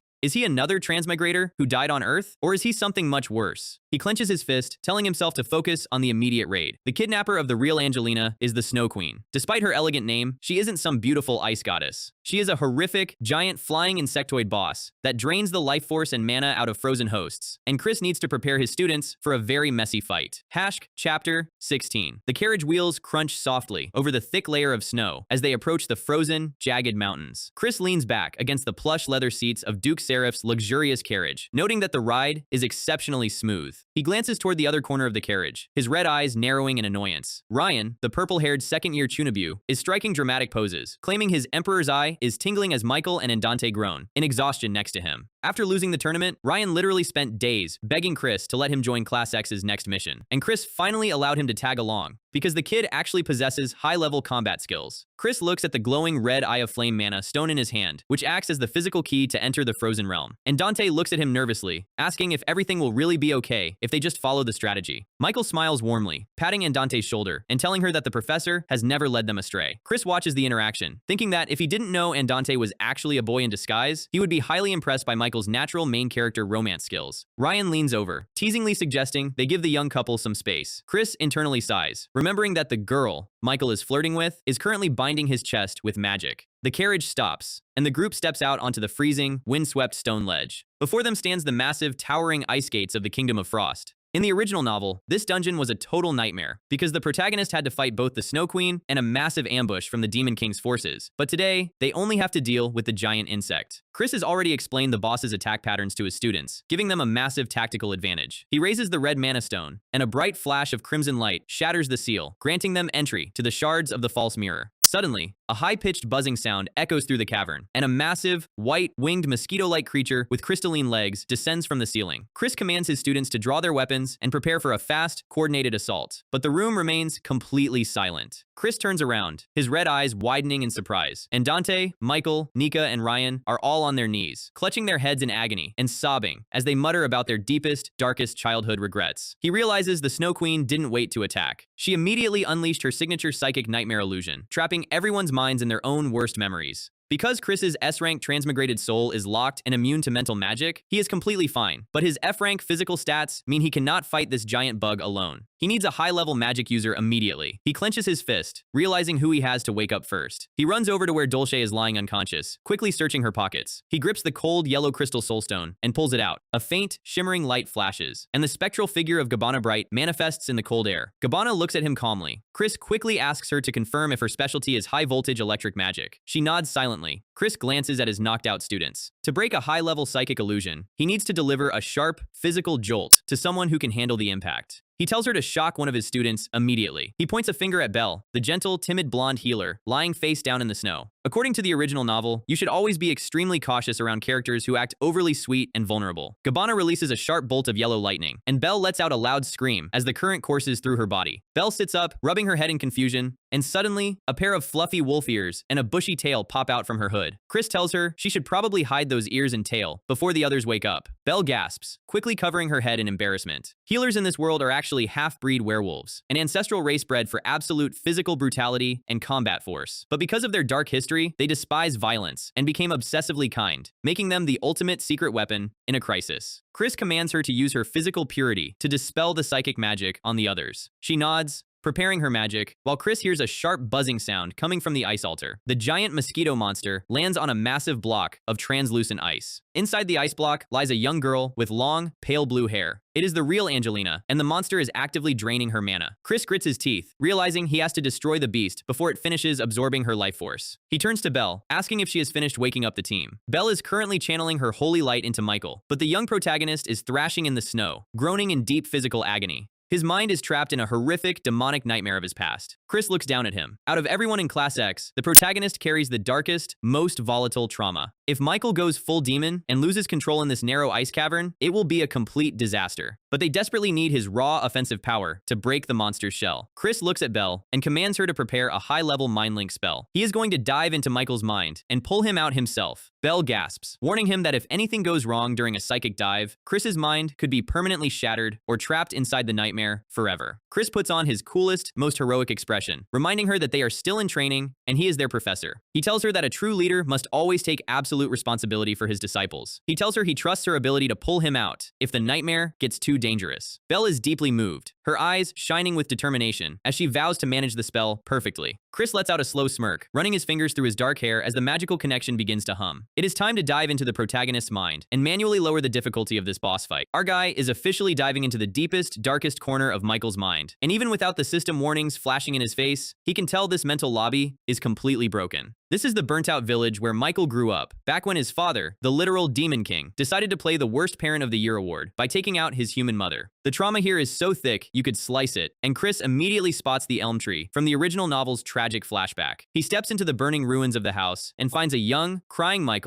clutching his dying mother in the ashes. It is a heavy, painful memory that has kept this kid emotionally paralyzed for years. And as the boy screams for help, Chris realizes that in Michael's head, this is the exact moment his entire world ended. But in a psychological space like this, the rules of reality are completely subjective. Michael looks up through his tears, completely startled by the dark silhouette stepping through the flames. Chris looks down at him and drops a classic deadpan line, asking if the kid is so out of it that he cannot even recognize his own professor's face. Suddenly, a massive, swirling column of dark energy manifests behind them, shaping itself into a towering demon shadow. Michael panics, screaming for Chris to run before this absolute monster destroys him too. He is terrified that the entity that took his mother is going to delete his favorite teacher right in front of him. But Chris doesn't even flinch. He calmly reaches out, stepping in front of the kid like it is just another Tuesday afternoon. Because our guy's gamer brain just figured out the ultimate system exploit. This is a dream world, ruled entirely by Michael's subconscious. And since Michael genuinely believes his professor is an untouchable god, Chris is currently the most overpowered entity in this lobby. The shadow monster brings down a massive, building-shattering fist, and Chris just casually stops the entire impact with his bare finger. Michael's eyes go completely wide as he watches the unstoppable demon that destroyed his childhood get effortlessly blocked by a single hand. To Michael, his professor has always been a legendary figure who exists completely outside the normal balance of the world. And seeing this impossible display of strength is exactly the mental shockwave the kid needed to break the illusion. Chris looks at the snarling shadow and tells it that keeping a student trapped in a cheap memory like this is incredibly pathetic. He turns to Michael, telling him that frankly, he doesn't care about the details of his family drama. He grabs the massive shadow demon by the face and slams it directly into the dirt. The impact shatters the brick walls of the mental arena, sending debris flying everywhere. He tells the monster that it doesn't belong here anymore. He stands there looking cool, telling the shadow it is only embarrassing itself by sticking around. Michael looks at the crushed remnants of his worst nightmare and realizes something profound. He has grown past this childhood pain, and wasting his life hiding in his memories is only holding him back from reaching his master's level. He steps up to Chris, leaning his head against his back. He asks his professor if someone as weak and broken as him is actually worth all of this incredible effort. He assumes Chris came all this way into his mind, out of pure, saintly kindness. Chris just delivers a quick, playful bonk directly to his head, telling him that calling him a kind person is hilarious. He looks at the boy, telling him very simply that he is one of his students, and that is the only reason he needs. Michael looks like he is about to cry tears of joy. He clenches his jaw, his eyes shining with absolute, unwavering devotion. He realizes that as long as he remains a loyal disciple, his master will always guide him through the dark. A brilliant golden light begins to dissolve the dream space. Back in the cold, physical cavern, Belle is desperately trying to keep the team alive as the Snow Queen mosquito continues to screech. Chris and Michael both groan, their eyes slowly fluttering open as they return to their physical bodies. Belle is practically hyperventilating, asking if they are okay after such a dangerous mind dive. Chris brushes the snow off his coat, looking completely unfazed as he tells Michael it is time to put his training to use. Michael beams with a giant, main character smile, shouting his agreement. Splash! Water magic floods the cavern. Dolce and Andante combine their forces, casting high-velocity waves and sharp icicles to freeze the boss in place. But the Snow Queen is incredibly fast, dodging the freezing blast and retaliating with a sharp wing strike. Andante is knocked back into the snow with a heavy impact. He clenches his hands, realizing his water magic is too weak to do real damage here, but he is determined to hold out to save his sister. Suddenly, a shadow falls over him as a heavy boot steps into the light. Michael charges forward, a massive, bright orange flame igniting around his hands. He declares that he is no longer going to let his past hold him back, intending to be a disciple his professor can actually be proud of. Boom! A massive, fiery explosion completely consumes the giant insectoid boss. Chris watches the absolute destruction with a quiet smirk, wondering if his excellent roleplay is actually making these kids too strong. The system chimes with a bright notification, confirming the raid is complete and rewarding him with a unique skill called Professor's Grace.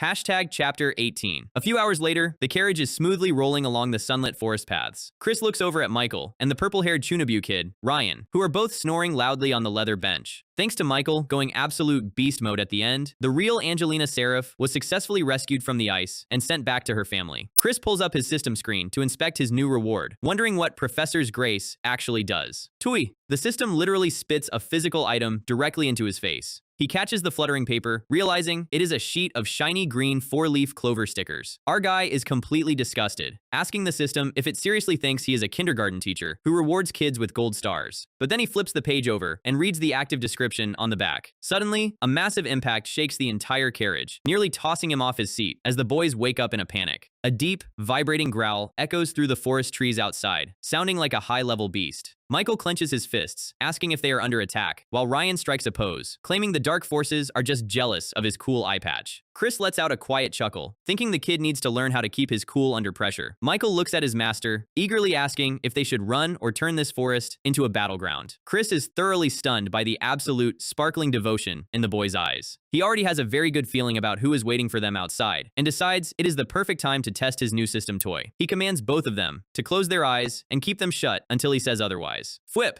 He quickly peels 2 shiny clover stickers from the sheet. He slaps them directly onto their chests, and the system instantly confirms that Professor's Grace is active. The item rules are hilarious. To activate the link, Chris has to deliver a genuine compliment to his students, which forces our dry protagonist to tell them he admires their cowardly tactics. Outside the carriage, a familiar, flirtatious voice laughs, telling him that trying to hide won't work if they make eye contact. The carriage roof is violently ripped open, revealing Maria sitting on her giant red dragon, looking down at Chris with a playful smile. Chris grits his teeth, realizing the Demon Lord's faction must have been monitoring their dungeon raid from the start. Maria snickers, mentioning her pets are currently keeping the other carriages busy. Chris gulps, realizing this is turning into a massive ambush. The surrounding trees are rattling violently as smaller dragons circle the sky. Maria tells them not to look so terrified, claiming she isn't in the mood for a complete slaughter today. Chris looks at her, remembering her passive ability. If anyone makes eye contact with this bandaged freak, their magic skills are completely frozen. He realizes that fighting with their eyes closed is actually the perfect counter strategy. He calls out to the boys, telling them to keep their eyes closed and focus entirely on sensing the flow of mana around them. Maria sighs, stating she wanted this to be a fair test of the young lord's power, and that Chris getting involved would be considered cheating.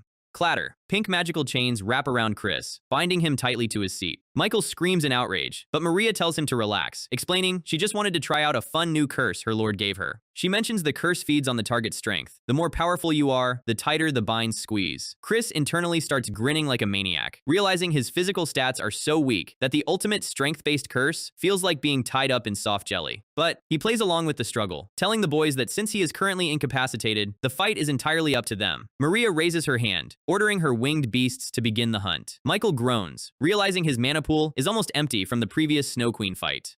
But suddenly, the green clover sticker on his chest begins to glow with a brilliant emerald light. His eyes widen as his reserves are instantly refilled, and he unleashes a massive torrent of blue fire. Ryan laughs like a maniac, shouting that his power is completely out of control as his dark aura shatters the ground. Maria is stunned, wondering how these kids are channeling endless mana without holding any magic stones. She turns to look at Chris. She spots our guy sitting in the back, a quiet smirk on his face as a thin stream of blood begins to drip from his nose. Maria's face turns bright red, and she goes full fangirl, squealing about how cool and heroic her beloved master looks when he is pushing past his limits. Michael yells that they cannot let their professor's sacrifice go to waste. Chris's cool expression completely cracks.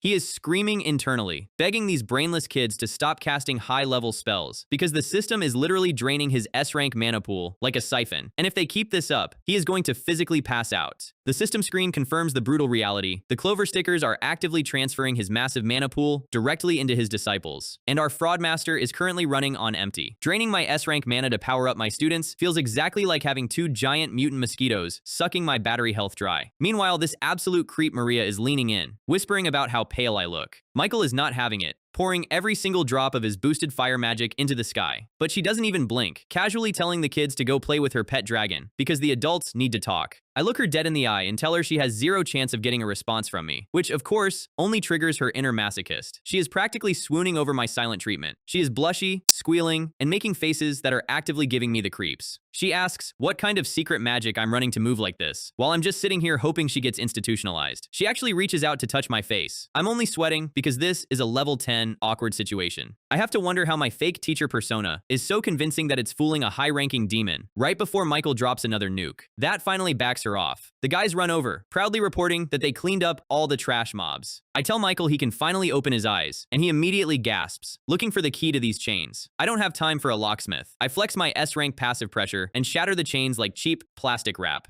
I walk away, telling them to never bring this up again, internally thanking her delusions for keeping my cover intact. She just stands there, watching my dramatic exit with a dazed look. Then, she erupts into purple flames, completely obsessed with how effortlessly I broke the Demon King's curse. I look back and notice she is actually taking self-damage. Turns out, breaking that curse inflicts a direct penalty on the caster. She is literally cackling in a bonfire of dark magic, and I am officially done with this crazy lady. I turn around and tell Michael and Ryan that we are leaving immediately. They run after me, leaving the bandage stalker to enjoy her solo flame show. Fast forward a few days later, and we are finally back at the academy. But the school rumor mill is already in absolute shambles because of a new, incredibly handsome student walking the halls. I slide open the door to Class X, expecting the usual chaotic crew. And Dolce is screaming because the new guy is actually Andante, who cut his hair and had a massive growth spurt. Dolce is thrilled that he's a certified preppy visual, while Michael is having a crisis because he was completely clueless. Dolce reminds him that I already explained this, but Michael has been brain fried since the dungeon raid. Here is how the lore resolved. After we saved the real Angelina, the Duke finally lifted the growth-stunting curse on Andante. So now, Andante is back to his natural, handsome self, while his sister is at home recovering. But Dolce immediately points out the real issue. His new face is causing a massive public disturbance. I look out the window, and there is a literal horde of fangirls pressing their faces against the glass like a zombie apocalypse. Andante sighs, explaining that his sister Angelina went around hyping him up to divert the family spotlight from herself. Dolce notes that even his personality has improved, and he promises to deal with the crowd later. The bell rings, and the front door is instantly breached by the screaming horde. I turn into a chibi, and decide this is the perfect time to slide out the back door unnoticed. I make it to the quiet courtyard. I'm chilling in my secret tree spot, thinking the academy girls are built different, when Andante dashes up, panting for air. I'm annoyed he found me, but Andante thinks I came here on purpose to give him a safe space, because students are terrified of me. I sigh and keep the act up. At least it's quiet. He smiles, confident the crowd will disperse once they realize they don't stand a chance. He admits that as an illegitimate child, his father never paid him any real attention. He bows deeply, thanking me for saving his sister and giving him his life back.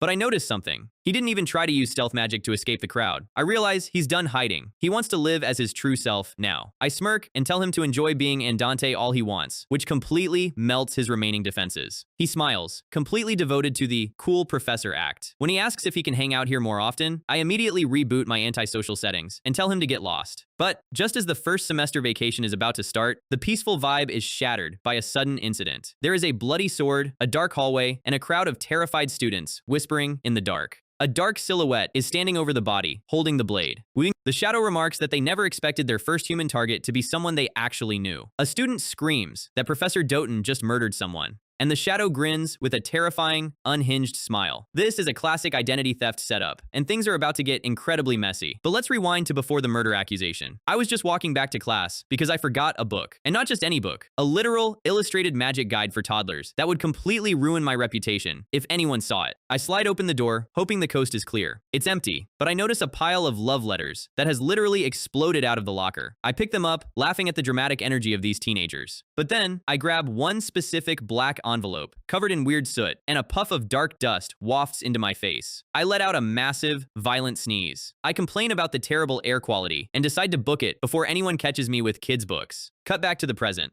Another peaceful day, and the system has been quiet for a while. I open the classroom door, expecting a normal self-study session, and my soul instantly leaves my body. There is an exact physical copy of me sitting at the teacher's desk. Michael and Andante walk in right behind me and freeze. There are literally two of us. I panic internally, trying to figure out which one of us is currently the real me. I check my minimap, and sure enough, the other guy is marked as a red nameless dot. It's a doppelganger, a monster taking on a human form. The lore says some doppelgangers just copy your face, but the high-tier ones devour you and steal your actual memories. I take a deep breath, trying to think of a way to expose him without having to cast a spell. But the clone beats me to the punch, looking at me and calling me a ridiculous monster imitation. I am screaming internally because the fake is literally stealing my signature lines. Dolce immediately roasts me, saying she wouldn't copy my face if she were a monster. I need to do something fast before these gullible kids actually believe the imposter. I stride forward, letting my boots clack against the floor. I glare at the clone, acting disappointed that my own students can't tell the difference between a monster and their master. I announce a final exam, they have to choose the real professor. Get it wrong, and they fail the semester. Suddenly, the system drops an emergency main quest. I have 3 hours to resolve this, or the doppelganger takes my place permanently, and I die. I tell them to seal the doors so we don't start a school-wide panic. Since I can't use magic, I have to make the kids do the heavy lifting. Michael's face goes completely dark as he looks at the clone. He summons his dark purple flames, threatening to incinerate the imposter. I am praying I don't get caught in the blast zone. The board is set for a literal classroom trial. Nika and Dolce split the class. Group A thinks the one who was sitting here first is the real me. Group B, led by Michael and Andante, is convinced the second one to enter is the real deal. Andante agrees, while the two of us sit side by side, looking like a glitch in the Matrix. Dolce notes that A looks a bit awkward, while B looks completely uninterested. I'm just trying to maintain my trademark resting face. Michael and Nika start pointing fingers like the Spider-Man meme. Dolce gets a devious look on her face. She suggests we stop arguing and just ask us direct questions. She wants to ask highly personal questions to weed out the fake. She smirks, suggesting Michael has some especially spicy questions lined up. Nika steps up first, asking Professor A what he really thinks about his beloved students. The clone closes its eyes, preparing its response. The clone drops a sweet, caring line. There's no reason for me to dislike you. You're just you. I am physically cringing at how cheesy I look saying that.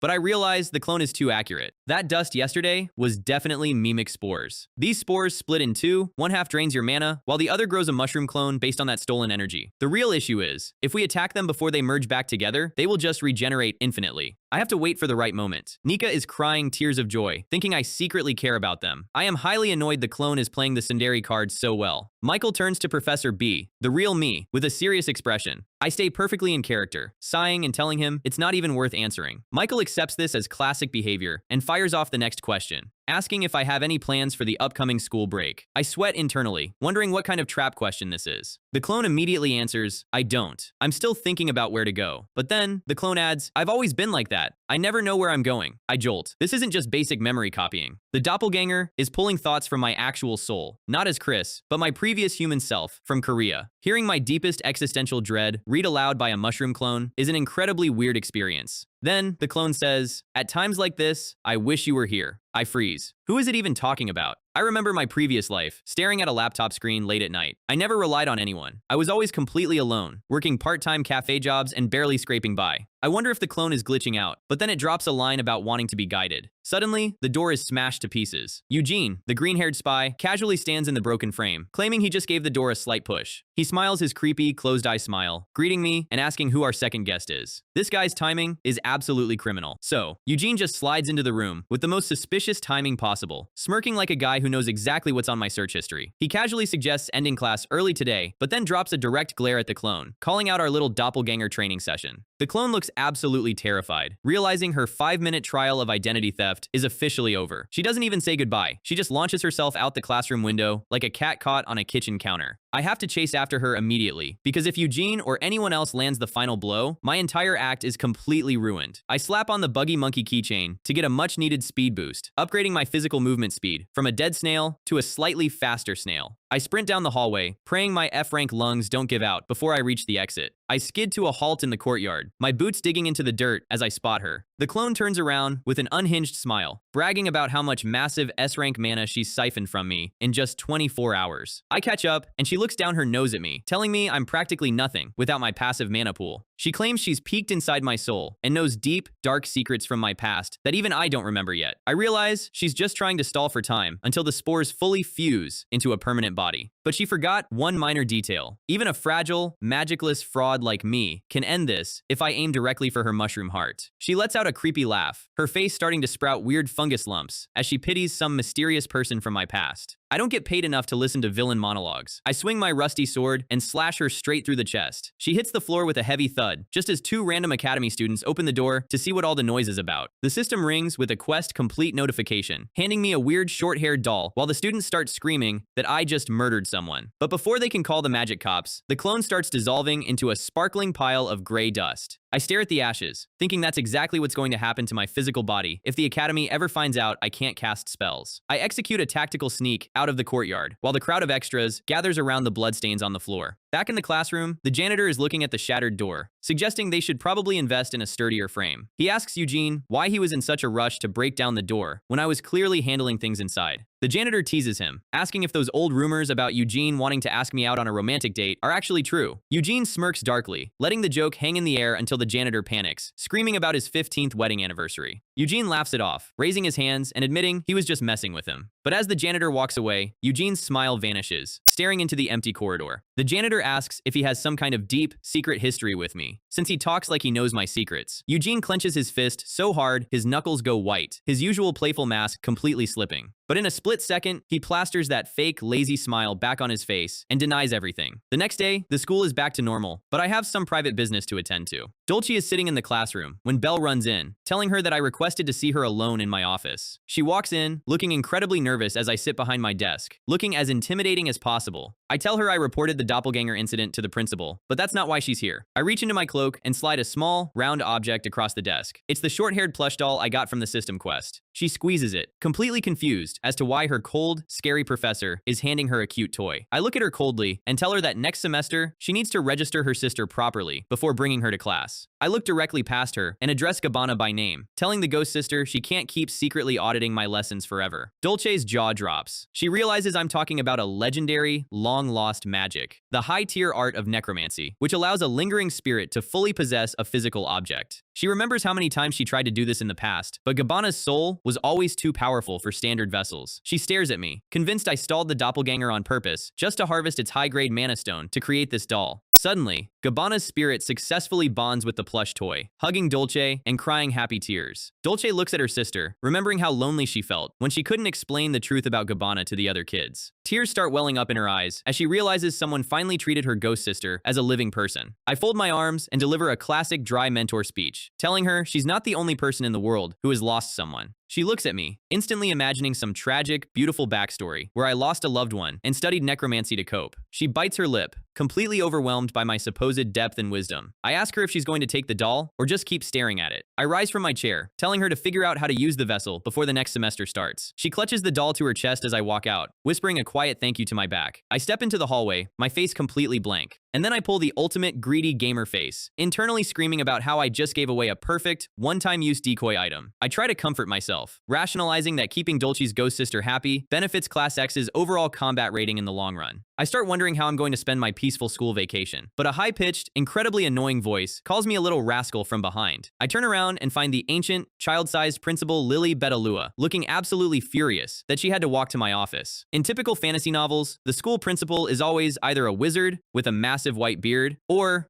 a literal toddler in a highly expensive dress. Lily Betalua is definitely the second option. I sweat nervously, reminding myself that underestimating this tiny gremlin is a one-way ticket to a game over screen. She points to Nika, who is currently face-planted on the floor behind her, warning me that she doesn't go easy on her nephew. I fold my arms and ask her what she actually wants from me. She asks if I know how to dance, and my brain instantly freezes because I have zero physical rhythm. She hands me a golden invitation, announcing that the Holy Emperor's birthday banquet is coming up, and I'm on the guest list. The system immediately triggers a main quest, ordering me and Class X to survive the banquet without any major disasters. I groan, realizing the universe literally orchestrated a high society political event just because I skipped my morning check-ins with her. But I try to look on the bright side. Earning the Emperor's trust could give me a massive shield against the Academy's enemies. The Grand Temple is located deep inside the Divine Kingdom, a super exclusive nation ruled with an iron fist by the Holy Emperor. Lily smirks, telling me the Emperor is planning to unveil a highly secretive, legendary relic during the party. Suddenly, Nika pops up behind me, screaming about how he's finally going to see the legendary holy relics in person. I roll my eyes, wondering why the principal's noisy pet nephew is still hanging around my desk. I ask Lily what the Emperor is actually trying to get out of this meeting. She laughs, saying he probably just wants to inspect Michael and the mysterious teacher who managed to tame him. She kicks her nephew across the room, telling me to take him along as a mandatory luggage item for my trip. I sigh, realizing she's definitely sending him to act as her personal spy during the banquet. I tell her I expect a legendary tier reward for this babysitting job, and she promises she won't disappoint me. A few days later, our carriage is rolling down the dirt road toward the holy state. I am currently melting in my seat, questioning why the school decided to schedule our vacation during a literal heat wave. To make matters worse, my reliable students like Andante and Dolce have gone back to their family estates for the break. So I am stuck in a cramped carriage with Michael, Belle, and Ryan, who is currently tied up in heavy ropes because he wouldn't stop acting like a chunabu.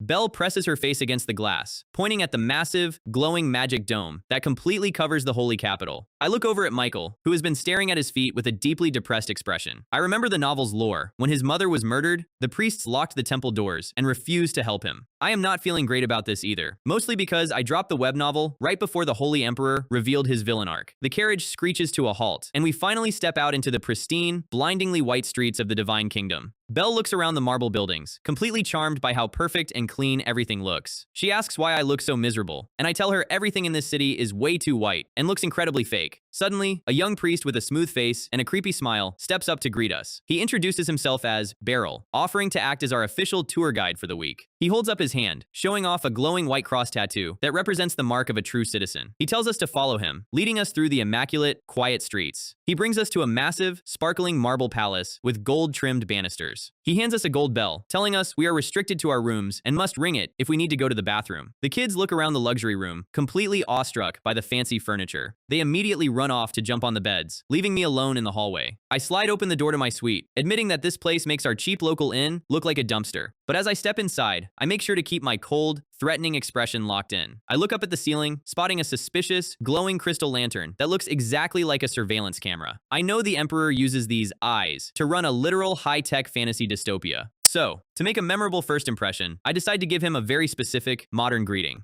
Cut to the Grand Temple, where the Holy Emperor is standing in front of a giant, blue, scrying crystal. He smirks, watching my feed as I stand in my room, calmly holding my middle finger directly up to the camera lens. The Emperor actually laughs, delighted that someone finally has the balls to flip off his divine surveillance system. He looks at my file, noting that the name Chris Doton was never mentioned during the old Demon Wars, but he recalls a legendary, terrifying female general from the Demon King's army who always wore a dark veil and caused absolute chaos. He admits he was deeply saddened when she suddenly vanished, causing the demon army to fall apart. He heard rumors that she had retired to live a quiet life, becoming a completely harmless, toothless dog. But seeing my cold red eyes and my disrespectful finger on the screen, he is starting to get highly excited. He presses his hand against the crystal, his eyes glowing with a highly unsettling, manic energy. He smiles, begging me to prove that I am indeed the chaotic demon general he's been looking for. This banquet is about to go horribly wrong, and my F-rank stats are absolutely not ready for it. The morning of the grand banquet arrives, and our guy is just trying to enjoy a quiet minute before the inevitable political nightmare begins. But Beryl slides into the room with a giant sparkling gold chest, claiming it is a personal gift from the Holy Emperor himself. Chris immediately locks in his resting murder face, assuming the Emperor is actively trying to troll him after yesterday's camera incident. Beryl explains that the Emperor heard Chris didn't have any formal wear suited for a high-class banquet, so he provided some appropriate attire. Chris opens the chest, and the entire room is flooded with a blinding golden light. Inside is a pristine, sparkling white wedding gown and 2 matching gold rings. Ryan immediately remarks that he can't picture the professor in a dress, prompting Michael to deliver a swift punch to his ribs. Suddenly, the system dings, identifying the gown as a sacred quasi-holy relic. The stat boosts on this thing are absolutely ridiculous, offering a massive defense buffer and a temporary fame increase. Chris is having a massive internal battle, wanting those sweet meta stats, but realizing his pride will never recover if he puts it on. Beryl is smiling, completely expecting our guy to be thrilled with the imperial gift. Instead, Chris slams the golden chest shut with a heavy thud that rattles the entire table. He flares his passive S-rank mana, looming over the priest and threatening to snap his wrist if he ever brings him something like this again. Beryl recoils in absolute terror as the room temperature drops to sub-zero. Michael steps up to back his master, coldly stating that white dresses don't suit the professor's aesthetic anyway. Suddenly, a smooth voice cuts through the tension as a handsome priest steps into the room, telling Beryl to relax. The priest extends a hand, introducing himself as Robert and claiming it is an honor to finally meet Chris in person. Chris gives him a freezing glare, completely unimpressed by the friendly priest act. Robert raises a second,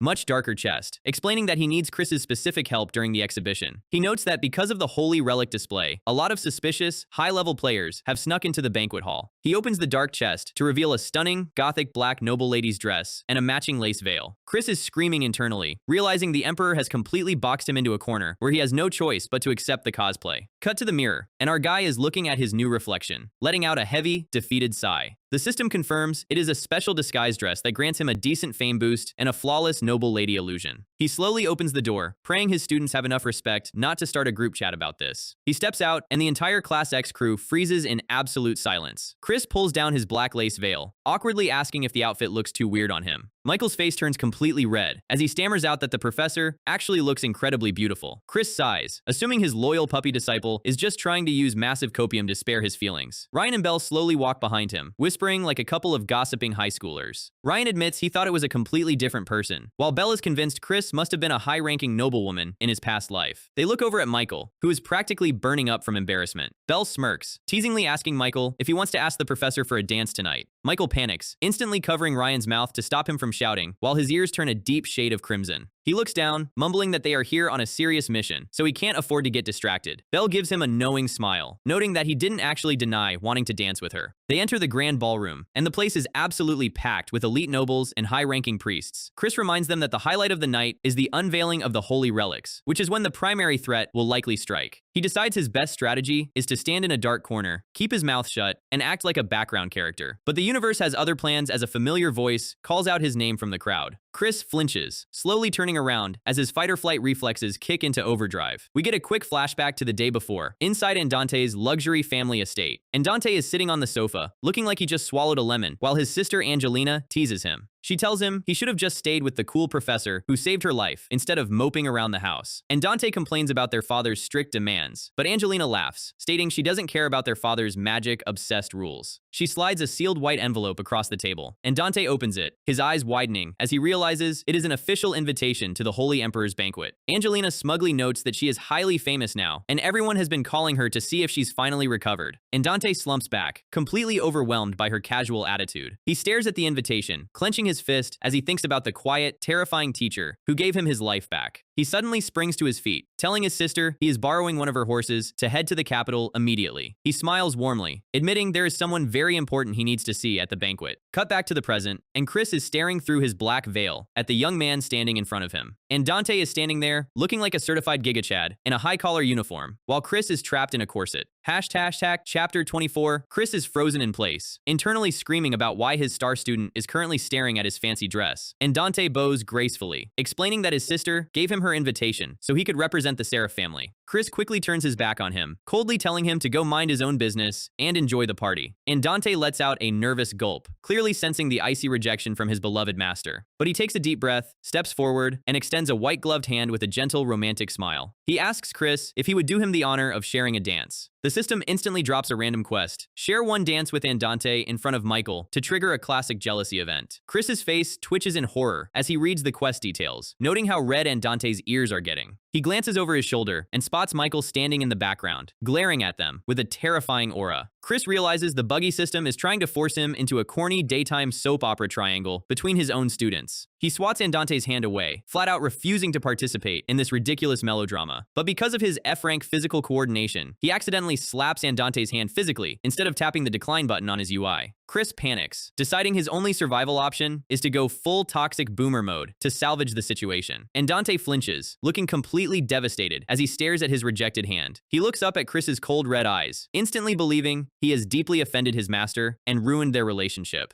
Chris crosses his arms, coldly stating that unlike him, he is currently on a highly sensitive mission. And Dante's eyes widen as he processes the harsh words. His 200 IQ brain immediately starts doing Olympic-level gymnastics to find a deeper meaning. He realizes the entire ballroom must be under heavy Imperial surveillance. He recalls that when surveillance is active, it means a massive, unseen danger is currently lurking in the shadows. He looks at Chris's defensive stance, convinced his master is deliberately acting cold to protect him from the Emperor's eyes. His face flushes with a warm, deeply emotional glow. He lets out a relieved sigh, smiling beautifully as he realizes his master was just looking out for his safety the entire time. He quietly tells Chris that he understands, but he still wants to help him with the mission if possible. Chris thinks everything is finally settled, but then he remembers the system penalty for refusing the random quest. Suddenly, a priest bursts through the double doors, screaming that a massive emergency has occurred. The crowd of nobles erupts into a frantic panic as the news spreads. Robert steps onto the balcony, his voice booming across the hall as he orders the guards to seal every single exit immediately. He reveals that one of the legendary holy relics has been stolen right from under their noses, and the thief is still in the room. He gives a dark, menacing smirk, warning the crowd that their lives are on the line if they don't cooperate. Chris feels a sudden, massive weight dragging down the pocket of his gothic dress. He reaches down, realized the bad luck penalty literally spawned the stolen relic directly into his possession. He is screaming internally at the sheer absurdity of the system, wondering how he's going to explain this to the magic cops. He tries to calm his racing heart, hoping it's just a regular heavy crystal and not the actual stolen goods. But the system dings, confirming that the legendary relic, Purity, is currently in his pocket and is requesting a mental voice chat. Chris has no choice but to tap accept before the paladins start patting everyone down. A voice echoes in his head as Purity aggressively demands to know which dirty pocket it has been shoved into. The relic immediately scans Chris's profile, realizing he is classified as an illegal player, lacking the divine mark. Purity casually drops a bomb, explaining that its automatic purification spell is about to trigger, which will instantly vaporize Chris. Chris frantically asks if there's any way to stop the countdown, but the relic admits it was programmed strictly to filter out impurities like him. Chris lets out a heavy sigh, asking how much time he has left before his physical body turns into a pile of ash. Purity replies that he has about 10 minutes, leaving Chris to start calculating how to divide his meager assets in his will. He looks around the sealed room, realizing there is absolutely nowhere to hide. But then, his gamer brain spots a massive, beautiful loophole in the UI.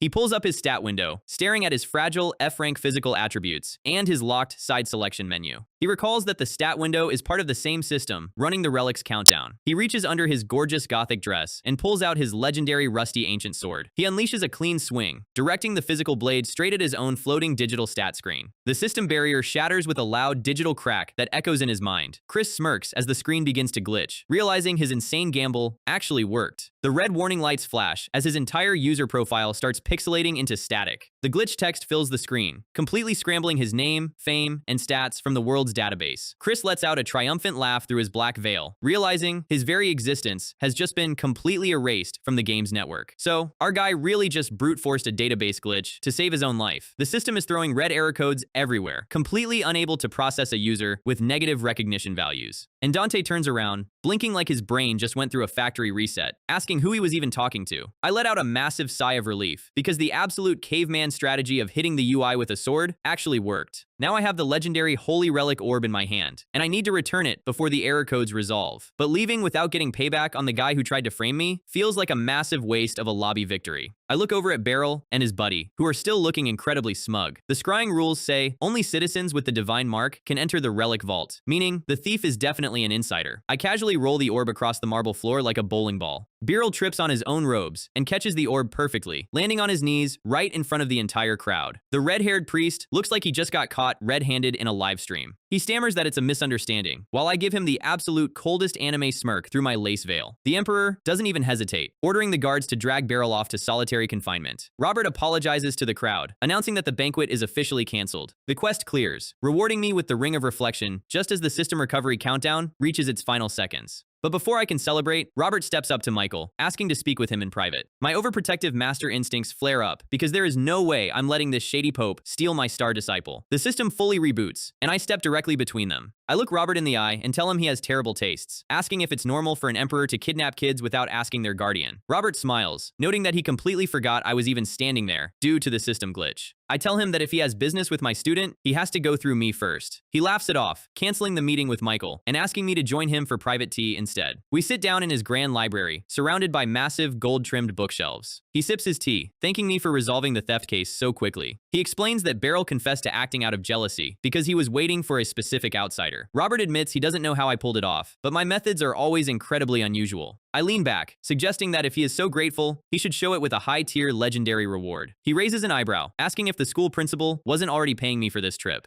I give him a sharp look, stating that managing his security breach is a completely separate transaction. He smiles, telling me to name my price. I point to the glowing white orb sitting on the table. Robert's eyes go wide, his polite mask completely cracking for a second. He starts to chuckle, covering his mouth. Then, he bursts into absolute, unhinged laughter, admitting that I constantly blow his expectations out of the water. He agrees to hand it over, but warns me that without his divine link, the relic is nothing more than a fancy paperweight. I give him a confident smirk and tell him that's perfectly fine. I walk out of the palace with my students, leaving the Emperor watching us from the high balcony. Robert smiles darkly, realizing I didn't take the relic out of greed, but to protect Michael. He knows Purity is programmed to vaporize anyone with demonic blood. He wanted to see if the relic would force Michael to reveal his true demonic nature during the banquet. He mutters that a mere relic wouldn't hide that cursed bloodline forever, looking forward to our next encounter. Back at the academy, I scratch my ear, wondering who is currently running a hate campaign against me. Suddenly, the white orb floats up, telepathically complaining that it's useless without the Emperor's power. I tell it to just call me Chris, explaining that I needed someone intelligent I could actually talk to honestly. I admit that surviving this world requires a partner who actually understands the core mechanics. The orb stays quiet for a long moment, processing my weirdly honest pitch. It mutters that I am a highly strange individual, but agrees to cooperate. I smile, welcoming my new rare grade companion to the party. I decide to name the orb Gooseyall, and it immediately complains about my terrible naming sense. Belle calls out to me from the carriage, and we finally head back home to start our summer break. Hashtag chapter 26.6. Summer vacation finally arrives, and the academy grounds are completely quiet. Andante, Dolce, and the others have headed back to their family estates, leaving only me and Michael behind. I am currently lying on a tree branch, playing with Gooseyall, and wondering how to spend the rest of my peaceful break. Michael walks up to the tree, looking up at me with a serious expression. He scratches his cheek, admitting that spending the entire vacation doing nothing feels like a massive waste. He asks if I remember what he said during our fight with the doppelganger. He blushes, asking if I would be willing to travel with him to a very specific location. I remember the novel's lore. This event is usually where the protagonist takes the main heroine for a romantic subplot. I sigh, realizing the system is forcing a massive bromance route on me to boost our affinity. Sure enough, a main quest drops, ordering me to spend meaningful time in Michael's old village, under penalty of turning into a wandering ghost. We set off, walking through a dark, dead forest, filled with gnarled trees. We reach the ruins of his old village, and the level of destruction is honestly worse than I expected. Michael looks at the burnt houses, his face filled with heavy guilt. He apologizes for bringing me to such a depressing place, explaining that this is where he used to live before the fire. He talks about making flower crowns for his mother during the spring and sharing ripe fruit during the summer. Gooseyall thinks she sounds wonderful, but I know the dark truth from the novel. His mother never actually loved him and only kept him out of obligation. Michael leads me to a massive, beautiful field of blooming purple flowers. He smiles brightly, explaining that he used to come here with his mother because it was too scary to visit alone. I look at the flowers, feeling a bit complicated, knowing the tragic reality behind his memories. Suddenly, Gooseyall screams a warning in my mind, pointing out that plants shouldn't be able to grow in an area with such high monster density. I freeze, spotting a dark, twitching silhouette walking toward us from the tree line. Gooseyall and I instantly share the exact same thought. We are completely cooked. A decaying skeletal zombie charges at us, groaning for help with pitch black eyes. Michael gasps, recognizing the creature as his deceased uncle. I grab his shoulder, yelling at him to close his eyes because the entire field is a high-level hallucination. Michael snaps out of the panic, nodding quickly as he turns to me. He shouts that he knows a fast escape route, telling me to follow him closely. We sprint through the woods, our boots kicking up dirt as the groans of the dead echo behind us. Even with my agility reinforcement, my F-rank physical lungs are absolutely screaming for help. Michael skids to a sharp halt at the edge of the trees. He turns around, frantically asking if I know how to swim. I look at him, completely confused by the sudden question. He points to the massive, vertical cliff drop leading directly into the ocean below, promising the currents aren't too strong.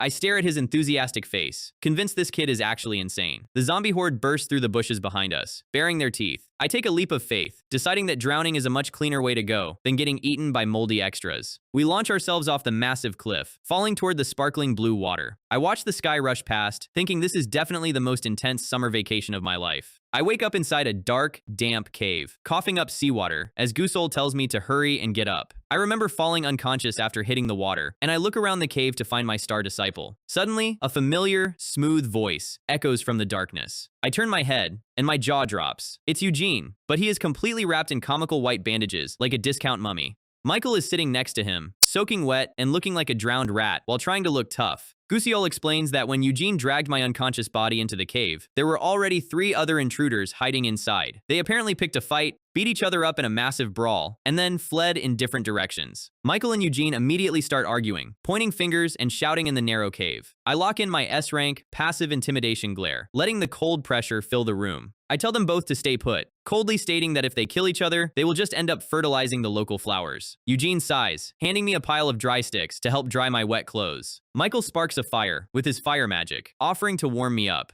He sits down right next to me, the firelight reflecting off his damp hair. He looks down, his face turning incredibly red. He stammers, asking if we should start taking off some of my wet clothes to dry them. Comment bait. Are you guys Team Michael or Team Andante? Because Andante is coming in with that massive 200 IQ Prince energy, but Michael is still the OG loyal puppy who is ready to jump off a literal cliff with us. Let me know in the comments below who has the better chemistry with our fraudulent master. So, we pick up right where we left off, with Michael blushing like he is in a high-budget shoujo anime, asking our guy if it is okay to take off his wet clothes. Chris looks like he just walked into the wrong side of Twitter and instantly regrets every decision that led him to this cave. Michael immediately panics, backpedaling at light speed to explain he just wants to avoid getting hypothermia. Honestly, fair point when you just jumped off a cliff. He looks over at Chris, worried that his physically fragile master is going to freeze to death. And out of nowhere, Maria starts screaming from the shadows, tossing a giant pile of bandages, like a aggressive medical supply drone. Chris is actively trying to look at the ceiling to preserve his remaining sanity. Our guy lets out a heavy sigh and finally starts peeling off his wet shirt. And the second the robe drops, Michael's jaw hits the cave floor. Chris's back is covered in deep, jagged red scars. Now, Chris has absolutely no idea how his body got these, but since he is playing a legendary demon general, he is just going to let them overthink it. Look at that. It looks like someone tried to play tic-tac-toe on his back with a hot poker. He delivers a cold command to stop staring and get some rest. Classic high-tier master behavior. They sit shirtless by the fire, and Michael is staring intensely, probably writing a whole 3-part tragic backstory for his master in his head right now. That is when Eugene, looking like a discount mummy with all those bandages, decides to chime in. He gives that shady, narrow-eyed smile of his, telling Michael that true veterans of the battlefield never really sleep deeply. Yes, he is still fully convinced Chris is a legendary female demon general. Michael is not having it. He gets immediately defensive, demanding to know what Eugene actually knows about his master. Eugene just smirks, talking about how Chris has not changed at all. Still strong, still beautiful, and carrying everything alone. The shipping community is eating good today, boys. Eugene then points out those massive scars, wondering what kind of legendary monster could have carved them into Chris. He is basically trying to dig up some ancient lore, but then he shifts the target, telling Michael that his secret organization has been disappointed in him. By their math, Michael should have awakened his demonic powers by now, and having Chris nearby was supposed to trigger it. Michael snaps, standing up with clenched fists and telling Eugene to keep his teacher's name out of his mouth. He is fiercely protective of his master now. Eugene just laughs it off, calling Michael a lost puppy who treats his teacher like a personal bodyguard. But before the drama can escalate, Chris finally cuts in. Michael is shocked to realize Chris was awake the entire time. Honestly, with their loud gossiping, a brick wall would have woken up. Suddenly, Goosel, our favorite sarcastic holy relic orb, warns them that they have got company. A creepy blue light starts flooding the cave entrance, and a giant, gnarled, tree-like wooden hand crawls into the cave, making some highly unsettling scraping sounds on the stone. It groans out a pathetic plea for help. Chris and Goosel look at it, realizing they have definitely seen this monster design somewhere before. Goosel realizes these are the same creatures they encountered in the flower field. Michael is completely losing his mind at the orb's casual attitude in the middle of a monster raid. Chris deduces the truth. Eugene did not get hurt by some mysterious assassin. He probably got jumped by these wooden zombies outside and crawled into this cave to hide. Suddenly, a whole pack of hollow-eyed tree ghouls swarm the entrance, crying out about the Demon King.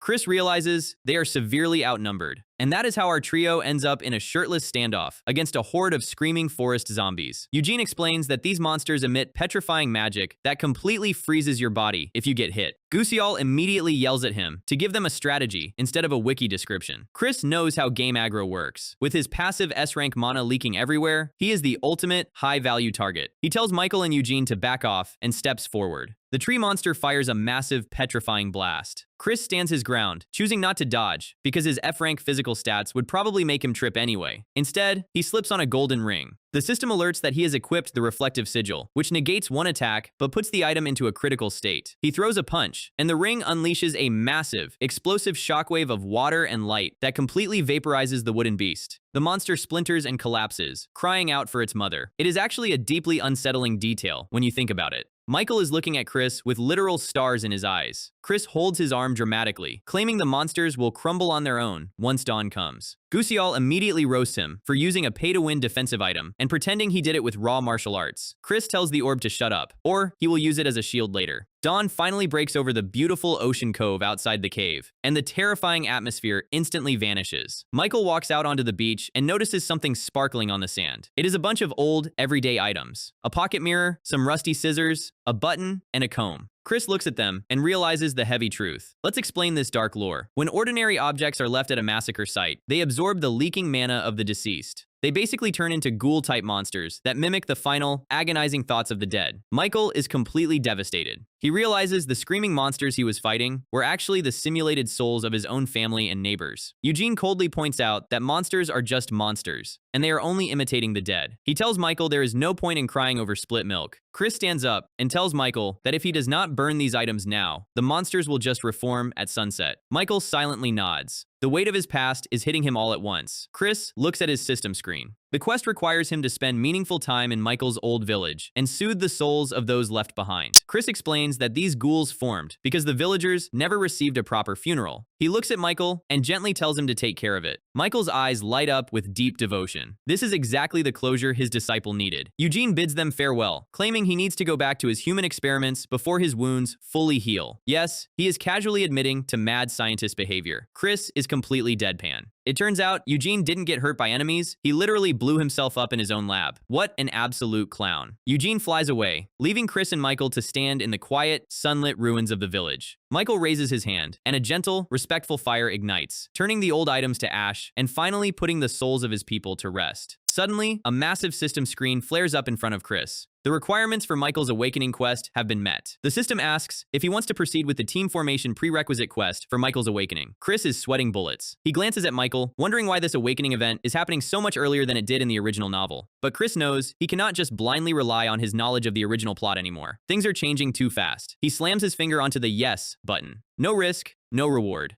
Let's start the quest. The system immediately drops a massive restriction. This quest can only be done during the academic term. Chris is left standing there with a blank face. Gusiol asks why his fist is clenched so tightly. Chris calmly lies and says he has sworn off violence. Meanwhile, summer vacation ends with absolutely zero further incidents. Back at the academy, Chris is using his free time to grind. He is doing push-ups on his bedroom floor, while Gusol forces him to study advanced magic theory. He is trying his absolute best to fix his F-rank physical strength. Let's look at this absolutely ridiculous quest menu. To awaken Michael, he needs 1,000 hours of training, hunting 1,000 monsters, and getting Michael's affection up. Oh, and he needs to find the Demon King's horn and make one sacrifice. If he succeeds, he gets throbbing reinforced boots. If he fails, he literally dies like a dog. And he only has 7 days. No pressure. The sun is shining, and the second semester at Valdar Academy is officially underway. Chris is back to his favorite hobby, sleeping in a tree while his students do self-study. Some things never change. He watches Michael from above. Since Michael is doing all the heavy lifting and grinding monsters, the hunting goal is almost complete. But Chris is stressed about the other requirements, specifically obtaining the Demon King's horn. He remembers that around this time in the original novel, a massive dungeon is supposed to break out directly inside Michael's dormitory room. The problem is that clearing this specific dungeon requires a brute force method that is going to make the entire class suffer. Suddenly, Dolce yells for everyone to pay attention. Chris peeks through the leaves to see what the commotion is. Dolce proudly presents Gabbana, her twin sister, who is currently occupying the cute plush doll Chris gifted her. Chris smiles from his branch. It looks like his craft project actually worked perfectly. Nika, being the absolute gullible hype man he is, decides to poke the doll's face. The doll immediately grabs his finger. The doll looks back at him with sparkling, adorable eyes. The doll actually speaks, and Nika lets out a high-pitched scream. Dolce is just laughing at his reaction. Michael tells them to stop playing around and get ready to camp. He has already cleared out all the nearby monsters. Michael asks about a water source, and Indante points out a nearby stream. Chris is watching this from his tree, completely bewildered. He literally told them to do self-study, and they turned it into a full-blown wilderness survival trip.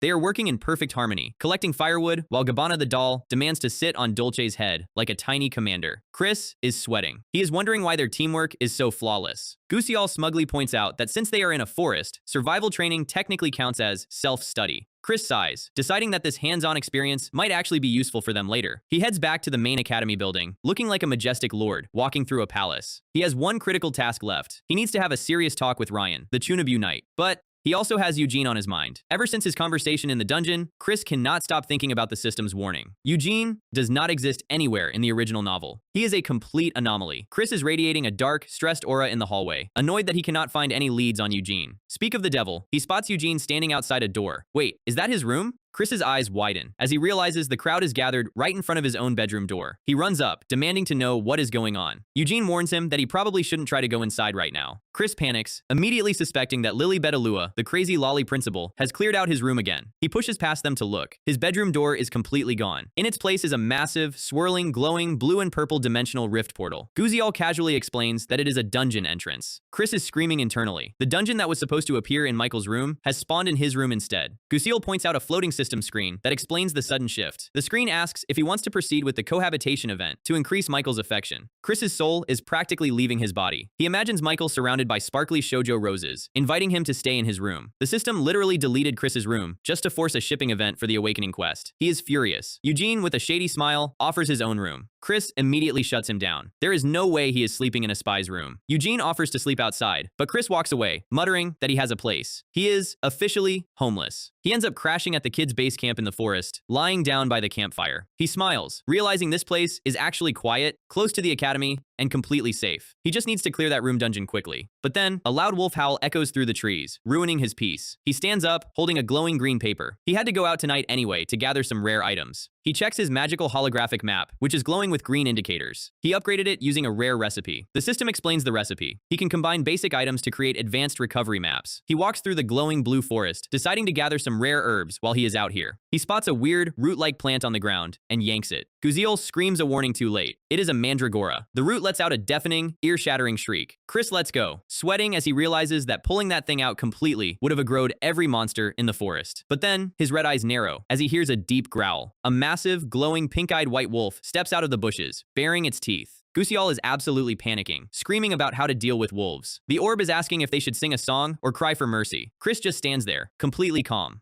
He looks at the fluffy white fur and the glowing magenta eyes, instantly recognizing the wolf's identity. He smiles gently and calls out Belfresia's name, asking what she is doing outside past her bedtime. The massive wolf looks completely busted. So, we pick up right as our guy Chris stands in the dark forest, staring down a giant white wolf. Instead of panicking, he casually calls her Belfresia, and she immediately starts whining like a golden retriever that got caught eating a shoe. Chris sighs, complaining internally that he never gets a single peaceful moment while wearing his master coat. He throws his cloak over her head, telling her they will talk once she changes back into a human. A pale foot steps onto the grass, and Belle emerges in her human form, blushing and apologizing profusely. Chris looks past her and notices two massive sacks stuffed with fresh, glowing red herbs. He immediately puts the pieces together. She is sneaking out to harvest rare alchemy ingredients. Here is the sad reality of this magical world. Valdar Academy's tuition is so ridiculously high, it looks like a phone number. And since Belle has to hide her werewolf identity, she gets absolutely zero financial aid, forcing her to transform at night just to pull herbs out of the ground with her claw strength. She starts crying, begging Chris not to expose her. She reveals that her family is actively hunting for her, claiming that their era is coming soon, and she needs to return. This is a massive red flag. Historically, the werewolves were the vanguard of the Demon King's army. If they are mobilizing now, it means the main story's final war is starting way ahead of schedule. She tells him the academy is the only safe zone left for her. If she gets expelled for sneaking out or being exposed as a beast, she is as good as dead. Our guy feels a sudden wave of heavy transmigrator guilt hitting him. So,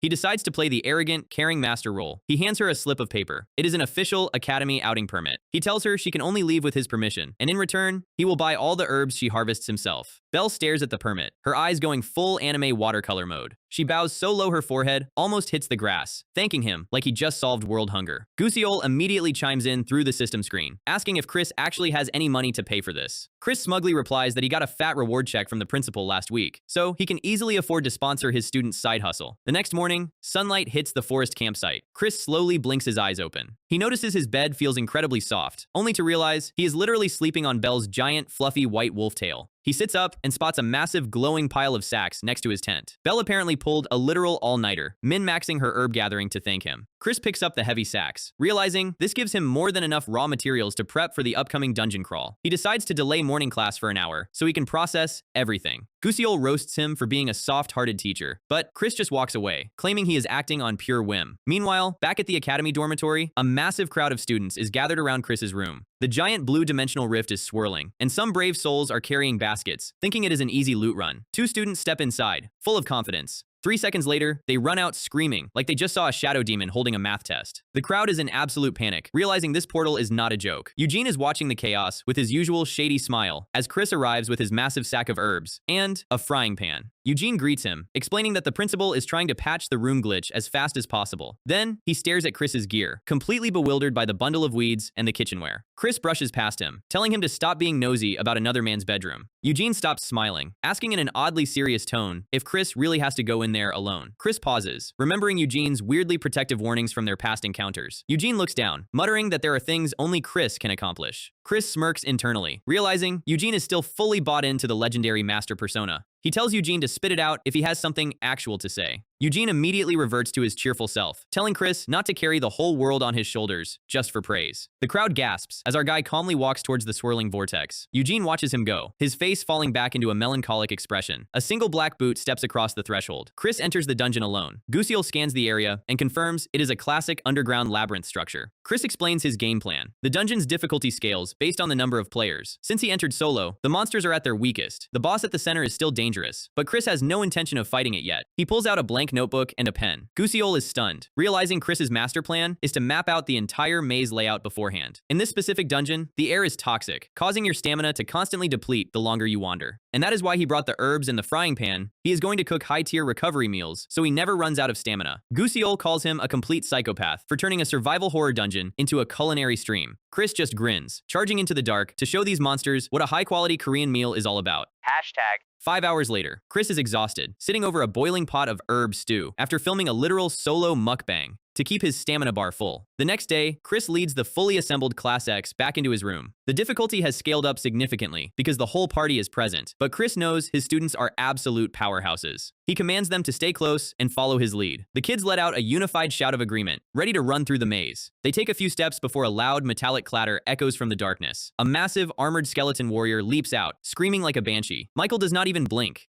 He raises his hand and completely deletes the skeleton with a single, high-explosive, dark fire blast. Dolce immediately throws up an ice shield to protect Chris from the stray embers, shouting at Michael to watch his friendly fire. Chris stands in the back, sweating profusely as he realizes how much harder the monsters hit when the party size increases. Suddenly, they reach a massive junction with 12 identical paths splitting off into the dark, and Dante looks up, completely overwhelmed by the sheer scale of the maze. Without a single moment of hesitation, Chris points to the third path and tells them to go. Michael is amazed, asking how his master can choose the correct path instantly without a map. Chris drops some peak Chunabu dialogue, telling them he can feel a cold sense of death waiting at the end of the correct path. Gusiel immediately roasts him, saying he sounds like a teenager going through heavy puberty, but Chris tells the orb to shut up. They continue jogging through the dimly lit stone corridors. Finally, they arrive at a grand chamber, guarded by a gargoyle statue. And Dante remarks that the statue looks exactly like the Guardian at the Academy's front gate. The gargoyle's red eyes flare to life, welcoming them to the Forgotten Labyrinth. He delivers the classic NPC lore dump. An ancient sage left a cursed item here, and his friend was corrupted by it, becoming a monster at the center. He asks if the travelers can save his friend, and Dante gets super emotional, ready to fight for the power of friendship and honor. Chris is internally rolling his eyes. The gargoyle grins, stating they must answer a riddle to pass. Where is my friend right now? The kids look confused. If they answer at the center of the labyrinth, based on what he just said, they will trigger a deadly trap. Chris steps forward, his red eyes glowing in the dark. Everywhere, he says calmly. The gargoyle lets out a horrific screech as its stone body begins to melt and crack. Chris warns the kids to brace themselves. The boss battle is starting. The walls start dripping with a purple, biological slime. The melting gargoyle welcomes them to the actual name of this dungeon, the Bull's Stomach. It turns out the entire winding labyrinth is actually the digestive tract of a colossal, ancient monster. Gusiel realizes that the stamina drain they felt earlier was literally the stomach acid slowly digesting them alive. And the reason this biological nightmare exists is because the beast once swallowed the legendary Demon King's horn. The giant skeletal skull of the boss monster materializes, radiating a suffocating dark pressure. Chris folds his arms, planning to let his overpowered students do all the work while he sneaks to the back of the room. Suddenly, Gusiel screams a frantic warning in his mind to dodge immediately. The entire scenery in front of Chris's eyes is split perfectly in half by a silent, white-hot line of energy. A pale hand physically rips open a tear in space-time, stepping through the dimensional void. Long silver hair falls over a dark, elegant collar. Cold, crimson eyes lock onto Chris. It is the Demon King himself, standing in the middle of a low-level academy dungeon. And Dante is completely confused, asking who the strange pretty boy is. Without a word, the Demon King reaches out and tears the horn directly out of the boss skeleton, instantly collapsing the entire dungeon boss. Chris's system screen flares up. The acquisition of the horn means Michael's awakening conditions are fully met. Gusiel yells at Chris that they need to run right now because the space is collapsing. But Chris realizes the exit portal is closing fast, and if the Demon King steps through it, the academy will be destroyed. He grabs Gusiel and throws the orb directly at Michael, choosing to stay behind to block the portal. Michael's face contorts in absolute horror as the portal seals, leaving our master trapped in the collapsing void with the most dangerous being on the continent. So, we open on a massive gothic castle towering under a purple sky as Chris slowly opens one tired red eye. He takes one look at the landscape and instantly realizes he has been dropped right into the Demon Realm's lobby. And to make things infinitely worse, the Demon King is standing right over him with a smug, beautiful face. The pretty boy starts talking about how Chris has been physically frail since childhood, so jumping through a dimensional rift must have been rough. Chris is sweating bullets, thinking this guy looks like an anime idol, but talks like a devious old politician. He invites Chris inside, claiming the rest of the demons will be absolutely thrilled to see their legendary general return. Chris is screaming internally because he is currently being asked to walk straight into the final boss's personal castle. He reminds himself that he has to keep his composure at all costs because this place is packed with high-tier monsters. If he drops his arrogant persona for even a second, these high-level skeletons will turn his F-rank body into a pile of splinters. He needs to find a way back to the academy because, at the end of the day, he is still Class X's homeroom teacher. The Demon King welcomes him home, and Chris's dark aura flares as he remarks that calling a beast cage a home is a bit of a stretch. He is led into a massive, empty bedroom that looks like it has not been lived in for centuries. Chris sighs, relieved that the Demon King is at least offering him decent room service for now. But he knows this silver-haired monster could crush his neck like a soda can the second he gets bored. He looks around the hollow room, realizing this is where the real black chaos used to stay. Suddenly, his system interface flashes to life, announcing that the network connection has finally been restored, and his screen is instantly bombarded by a massive wall of text from Gusiol, who is completely losing his mind. The orb is spamming messages, begging Chris to reply just once to prove he is actually still alive. Chris feels a wave of guilt and decides to scroll down to check the most recent notification. And his eyes widen as the system drops a massive bomb. Michael's awakening is complete, and the kids are currently setting up a rescue raid. Chris grabs his head, screaming in pure comedy style about what these lovely Class X bastards are doing without him. Cut back to the academy dorm, where Nika and Andante are in the middle of a massive argument. Andante tries to be the voice of reason, saying that jumping into the portal blindly won't solve anything.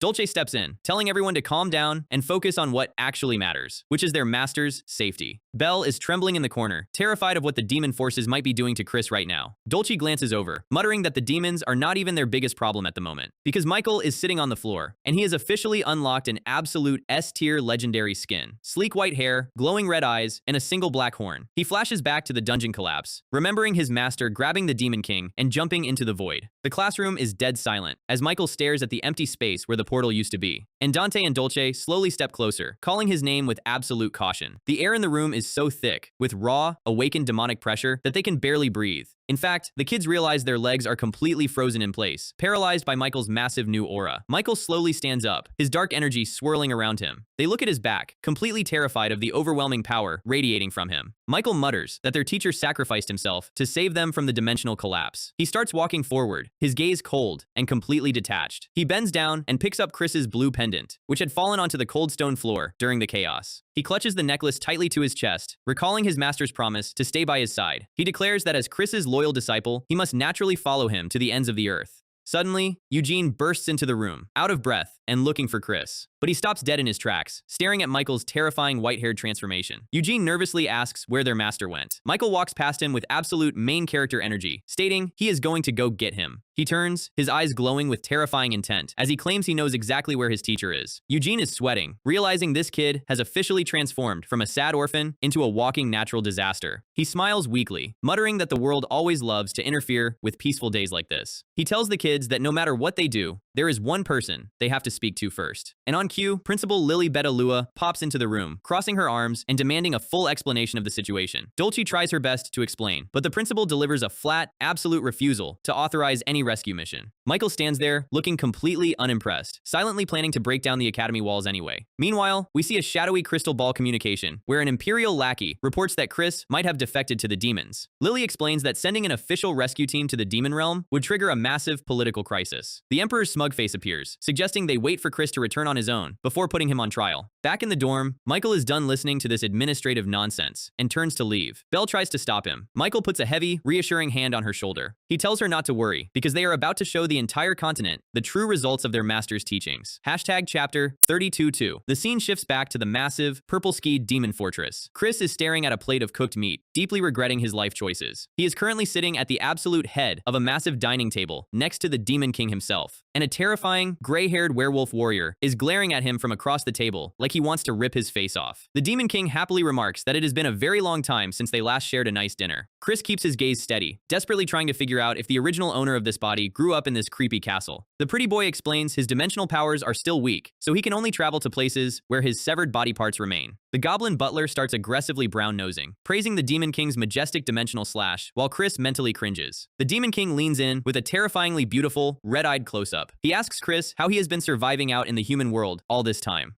Chris realizes this is a classic high-stakes vibe check to see if he has turned into a traitor. So, he leans back, resting his face on his hand and projecting pure, arrogant dominance. He sneers, telling the Demon King to stop beating around the bush and ask about the progress of their secret war plans directly. The Demon King lets out a wide, highly satisfied smile. He chuckles, telling his goblin butler that Chris's sharp, arrogant attitude has not changed a single bit. He sighs happily, admitting he must be getting old to worry about something as silly as loyalty. He stands up, telling Chris to take his time finishing his meal because he wants to show him a very pleasant sight. Chris gets an immediate, awful feeling about what this guy considers pleasant. Meanwhile, we cut to a massive carriage rattling through a violent lightning storm in the demon realm. Gusiol's telepathic screen pops up, crying about how it has lived for decades as a relic, but has never suffered this much. And that is because Michael is sitting there, dramatically, kissing Chris's pendant like a tragic romance lead, making the relic want to pass out. Belle is sweating, terrified that they are going to get permanently expelled from the academy for this rogue mission. But Andante and Ryan assure her that the Seraph family has their back, and besides, Ryan is the principal's nephew anyway. Nika is full of hyperactive energy, while Michael stares out the window with absolute, cold focus. The carriage officially crosses into the land of death, under a sky filled with dark magic. Ryan tells everyone to get ready and keep the horses moving at maximum speed. Michael clenches his fist tightly. He has only one singular goal on this mission, to reach his beloved teacher. Back at the Gothic castle, black feathers drift past the towering spires. Chris looks out, realizing from Gusiol's distant panic that his disciples are rushing here like a bunch of unguided missiles. He was planning to quietly slip out of the castle before they arrive to prevent a full-scale clash. But then, he looks over the balcony and freezes. There is a massive, glowing purple army of demon soldiers marching below, ready for a full-scale continental war. The Demon King appears behind him, smiling as he explains their recruitment speed skyrocketed thanks to a very capable new child joining them. He points down to the courtyard, telling Chris that his old favorite disciple has perfect timing. Chris looks down, and his eyes completely widen in shock. A colossal, shirtless, blue-haired demon giant of a man steps forward, looking up at the balcony with a smirk. Chris's mental chibi completely short-circuits. Who the hell is this absolute mountain of meat? The giant smirks, noting that even the great Black Chaos seems surprised to see him. He reveals himself as Aaron, the first disciple whom the real Chris betrayed and pushed into the deepest pit of the demon realm. Chris internally screams as he remembers his character backstory. He wrote a tragic past about losing a precious disciple, but he did not expect him to return as this terrifying monster. Aaron cracks his knuckles, stating he is thrilled to have Chris walk straight back into his hands. Chris watches him, mentally guessing the generic anime line that is about to come out of his mouth next. And yep, Aaron immediately challenges him to a duel to the death. Chris internally groans, trying to dismiss him as a childish tantrum. But the Demon King chimes in, saying the war effort needs both of their talents, so they should hold the duel in the public arena. The Demon Knights cheer, agreeing that a public execution of their dispute will set a fantastic example. Chris is sweating bullets, realizing his F-rank physical body is about to get folded in half if he accepts. The Demon King sighs, teasing Chris for being so cold to his very first student. But then, his pretty face twists into a terrifying, red-eyed glare as he tells Chris he is not allowed to leave the castle unless he accepts the duel. In fact, he threatens that if Chris refuses, he will send Aaron to pay a very personal visit to Chris's little students at the academy. Chris's jaw clenches, and his red eyes flash. He is officially, genuinely pissed off now. He slowly walks down the steps to face the giant blue-haired warrior. Aaron smirks, asking if his master has finally found the courage to face him. Chris grabs his collar, projecting a massive wave of S-rank cold arrogance as he tells the giant he simply needs another lesson. And on cue, a massive system screen drops. A sudden quest has appeared. Win the duel against Aaron and escape. Reward: one somewhat old horse. Failure: the Demon Lord does not spare losers. Talk about a high-stakes PvP arena. The crowd in the colossal demon arena is roaring as Chris stands on the sand, realizing his F-rank body is currently in the ultimate life-or-death PvP match. High above, the Demon King sits on his throne, casually announcing to his monstrous subjects that they are about to witness a spectacular duel. Chris swallows hard, staring at the absolute unit of a man standing across from him. He is internally screaming, wondering if it is still too late to run away and log out of this godforsaken world. Aaron looks down, his voice trembling as he pours his heart out, asking why his precious master abandoned him in the abyss. Blood tears stream down his face as he declares he finally understands the truth. Chris simply got tired of him. He screams, charging forward with a massive fist, demanding to hear Chris's excuses before he crushes him into a paste. With milliseconds to spare, Chris reaches under his cloak and frantically clips a small plush toy onto his belt. The system screen pings, announcing he has equipped the monkey keyring, boosting his F-rank agility straight to S-rank. He dodges the fist by a hair, but a glowing blue warning flashes on his screen. The enhanced item will be destroyed in 10 minutes. Aaron roars, unleashing a massive circle of dark magic that summons hundreds of clawing shadow hands from the arena floor. He screams at Chris to give him a straight answer, demanding to know if he was just a useless tool to him. Chris effortlessly dodges every single shadow hand, but realizes the enhanced keyring has cursed him to speak only in questions. To maintain his cool, arrogant mastermind act, Chris decides to play a massive reverse psychology card, telling Aaron that he must find his own answers. Let's explain this dark lore. Back in the day, both Aaron and the original Chris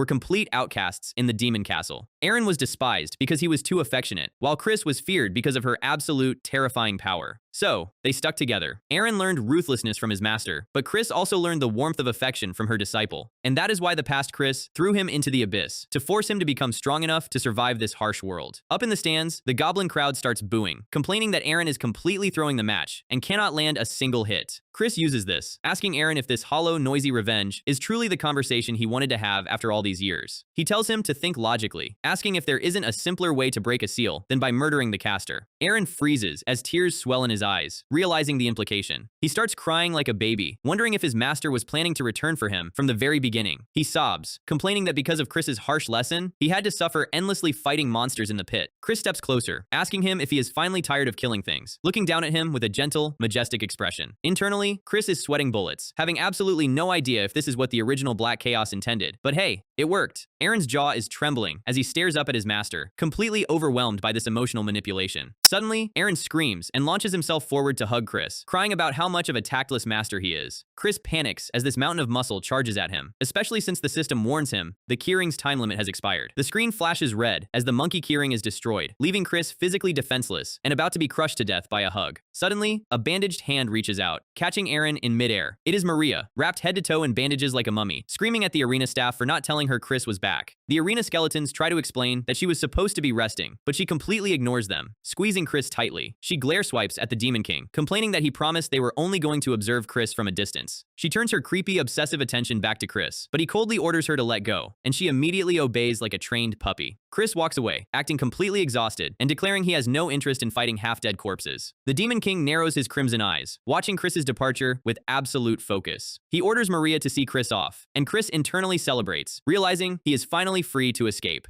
But Gusial telepathically warns him to hurry, because his Class X students are currently tearing through the land of death like a wrecking ball. Aaron stands in the arena, watching his master walk away with a face full of absolute devotion. He is officially back on Chris's team. High above, the Demon King smirks, remarking that the duel ended far too quickly. He muses about how much he enjoys duels, comparing the upcoming war to a massive chess match between himself and God. Suddenly, sharp black stone spikes erupt from the ground, impaling Aaron through his shoulder. The Demon King looks down coldly, telling Aaron that he is too soft-hearted and not even worth using his real power on. His eyes glow with a terrifying red light as he mutters that he absolutely despises the weak stench of a loser. He waves his hand dismissively, telling the bleeding Aaron that he will start his healing treatment in a week. As he walks away, his mind drifts to Chris, realizing our guy is becoming a massive thorn in his side. He knows a tiny crack is what eventually brings down a massive dam, and Chris's gentle change is that crack. He smiles wickedly, declaring that such a change cannot be allowed to continue, because Chris possesses a unique talent that is absolutely essential for bringing them victory in the war. His crimson eyes flash with absolute terrifying intent. Hashtag Chapter 34. Meanwhile, out in the dark, lightning-swept forest, a massive shadow looms. A terrifying three-headed Cerberus gatekeeper leaps out, baring its fangs. But Michael leaps through the air, delivering a single, massive slash that completely splits the beast in half. He lands perfectly, looking like an absolute god of war, with his white hair and single black horn. He clenches his sword tightly, thinking he is still a long way from matching his master's absolute strength. Belle steps forward, her hands glowing with healing magic, as she tells the exhausted team that the Demon Lord's castle is just ahead. Nika lies flat on the grass, complaining that it is completely unfair how Michael did the work of 10 people and is the only one who looks fine. He stares at his friend, a wave of deep discouragement washing over him. He thinks that Michael has grown so strong so quickly that he feels like a complete stranger now. Michael's ears suddenly twitch as he hears the rapid sound of horse hooves echoing through the dark woods. His eyes widen, and a massive blushing smile spreads across his face. And Dante and Nika run up, screaming to find out if their master is safe and unhurt. Chris rides out of the shadows, looking majestic as hell, on top of a massive skeletal horse. Michael is practically glowing with joy, while the others stare at the creepy bone horse in complete confusion. Chris pulls the reins, stopping in front of them with a cold, intimidating expression. But before Michael can even celebrate, Chris drops his cold master tone, asking them what the hell they think they are doing here. He asks if they really thought they could just act on their own, without his explicit orders. The kids instantly shrink into adorable, scolded chibi forms, looking like puppies that just got caught chewing the carpet. Chris coldly orders them to pack the Cerberus magic stones into the carriage and follow him back immediately. Internally, Chris is sighing with relief, realizing he cannot ride a terrifying bone monster back to school, so he clicks it onto his belt. He smiles, looking at his new skeletal horse keychain and naming it Seagal. It is actually a pretty useful item. He walks ahead, thinking that if he reports the Demon Lord's army movements to the principal, she will probably overlook the kids' illegal road trip. He glances back at Michael, amazed that these kids actually managed to solo the gatekeeper of the demon realm. He smiles, thinking it is a shame he missed seeing their awakening with his own eyes, but there will be plenty of opportunities later. Michael happily remarks that he is just glad his master is safe. Otherwise, he would have sent the entire demon castle to the afterlife. Chris sweats at how aggressive his disciple has gotten. Back at Valdar Academy, the morning sun hits the majestic spires of the main building. Principal Lily Betalua is completely flabbergasted, screaming at how these crazy brats actually managed to bring Chris back alive. Chris crosses his arms, deadpan lying that he tried to stop them, but they insisted on coming out anyway. Lily's eyes turn sharp and serious as she tells him to stop this pointless chatter. She orders her aide to take the kids away, telling Chris that they need to have a very serious, private conversation. Inside her office, Lily is completely stressed, pacing around as Chris explains that the Demon Lord's resurrection is drawing near. She sits down, her face pale, as she processes the gravity of the situation. She sighs, stating she will immediately report this massive threat directly to the Pontiff. She points her finger at Chris, warning him to manage his volatile Class X students extremely well from now on. She specifically warns him about Michael, pointing out that people will start seeing his awakened form differently. Chris looks down, wondering just how much the Holy Emperor actually knows about Michael's bloodline. More factions are definitely going to target his disciple now. Chris realizes they need someone on Michael's side to keep his personality from warping under the pressure. He remembers Nika's discouraged face on the carriage ride back, realizing the kid is suffering from a massive inferiority complex. He opens his system memory, recalling the original web novel's plot where Nika's bond with Michael was what kept the hero grounded. He needs to set up a chat between them, so Michael can reveal his demonic heritage, resolving Nika's complex and securing their friendship. But Chris clenches his jaw, realizing his students are not even the biggest issue right now. Today is the day he is finally going to grab the mysterious, squinty-eyed, green-haired master Eugene by the collar and get some actual answers. He walks through the academy gardens, noting that major incidents are going to start breaking out very soon. He needs to know who Eugene actually is, because the guy doesn't exist in the original work, yet clearly knows about the system. Suddenly, a loud digital ping echoes in his mind, making him freeze in his tracks. A massive system screen flares up, congratulating him on entering Chapter 3 of the main questline. The screen drops the requirements for the Wish of the Earth God quest. He must enter a magic-sealed dungeon with Michael, after designating one participant as a sacrifice. And right on cue, Eugene steps out of the bushes with his usual shady smile, greeting Chris. He leans in close, his eyes narrowing as he whispers that this time, he is going to tell Chris everything, while a 48-hour timer starts ticking down. So, we are right back where we left off, and Squinty is officially done pretending to be the friendly neighbor. Our guy Chris is standing there, looking like he just realized his favorite gaming buddy has been wall hacking the entire season. Eugene has this creepy, narrow-eyed smile on his face, telling Chris that ignorance is bliss, which is basically code for,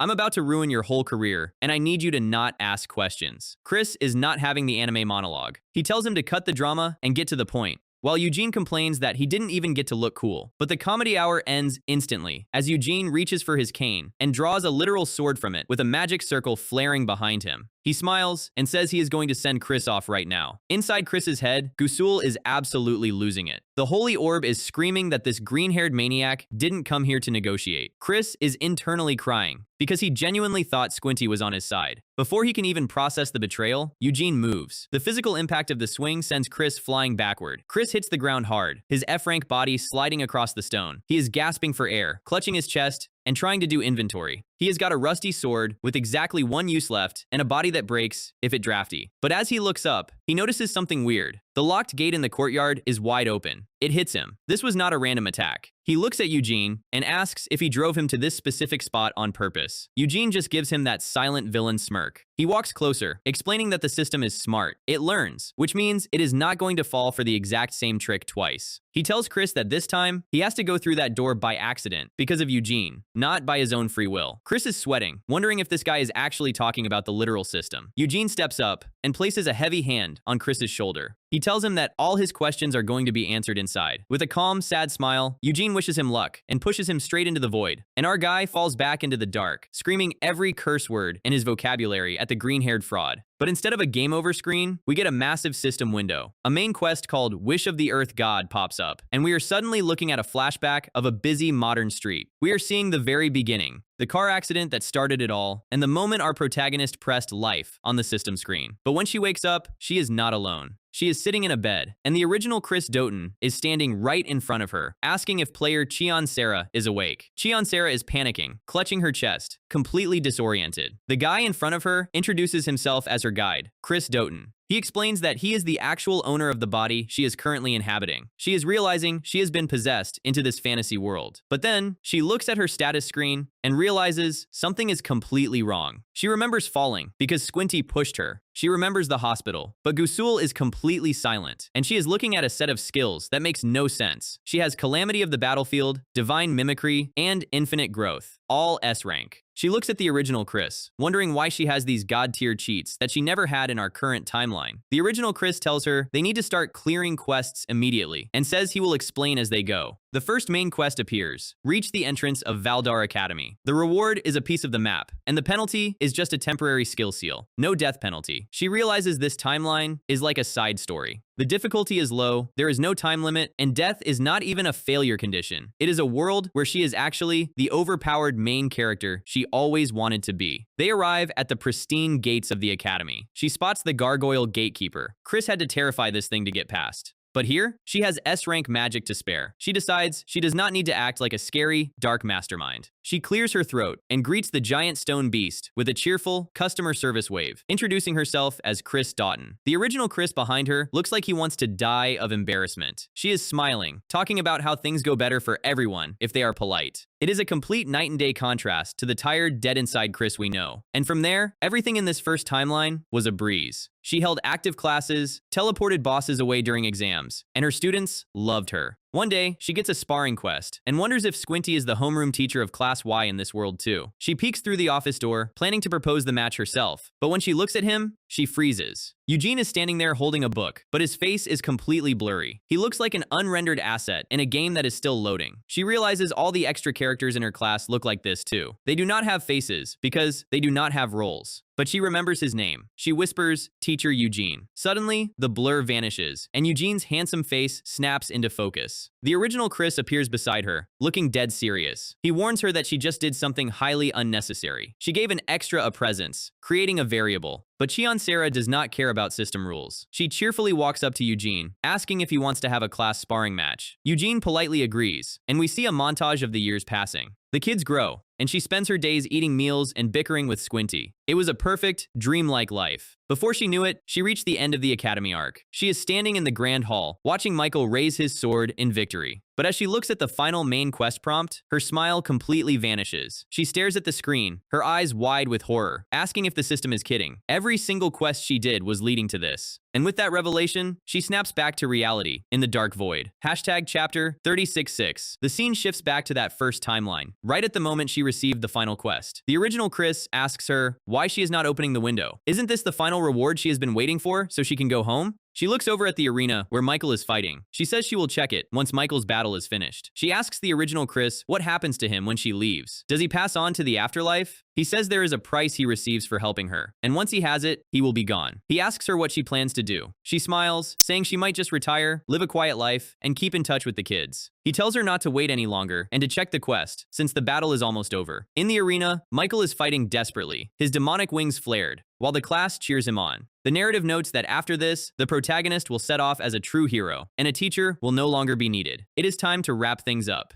Cheon Sarah taps the floating blue screen to open the final quest, and the system prompt is absolutely monstrous. Now, take this sword, cut open your disciple's chest, remove his heart, and offer it to the Earth God. The reward is a new life on Earth. The failure penalty is the complete destruction of both planets. She stares at the screen, her mind completely blanking. Remove his heart? She turns to the original Chris, her voice shaking, asking what kind of sick joke this is. But the original Chris has a cold, empty look on his face. He hands her a dagger and tells her to take the sword. She backs away, holding the blade as if it is covered in poison, asking why this is happening. He tells her because that is her role. She is the harvester. She screams at him, asking if her role was supposed to be teaching the protagonist, not murdering him. She demands an explanation for why she has to do something this disgusting. The original Chris explains the brutal reality. Michael Foxon's heart is the ultimate source of power, stronger than any magic stone. The fantasy world was destined for destruction because of endless wars over that power. And her home planet, Earth, is also in a terminal crisis due to pollution and war. One planet needed to get rid of a dangerous power, and the other needed that exact power to survive. To save their children, the gods of both planets struck a deal. and she was brought here as the harvester to manage the extraction. He tells her Michael will give it up gladly because he loves her. She lets out a bitter laugh, tears streaming down her face. She thought they had become friends, but the system had been deceiving her from the very start. The original Chris tells her she has no choice. If she refuses, her family on Earth and everyone she cherishes here will die. Just then, Michael walks over, looking worried, and asks if his teacher is all right. She looks at his innocent, concerned face, and tears spill over. She decides she is not going to let this play out the way the gods planned. She raises her head, looking at the sky, and notes that her own heart is also S-rank. It should be enough for a temporary fix. She grips the dagger, turns it on herself, and plunges it into her own chest, screaming at the gods to get lost. Michael, Dolce, and Nika scream in absolute horror as their beloved teacher collapses in a pool of blood. Michael sprints toward her, his face twisted in pure agony. As she falls into Michael's arms, she thinks to herself that if she killed her disciple as their teacher, she would be a complete failure. With her final breath, she looks at their crying faces and apologizes for showing them something so pathetic. And she dies. But instead of peace, she wakes up in a burning, ruined landscape under a red sky. She is a floating soul. A voice speaks, calling her the error created by Cheon Sarah. She looks down and sees the original Chris holding a crying, devastated Eugene. Eugene is screaming, asking if teacher Chris came back as a ghost. But the original Chris tells him that this is not the woman he knows. He explains that Michael has gone completely berserk after her death, and the world is about to be destroyed anyway.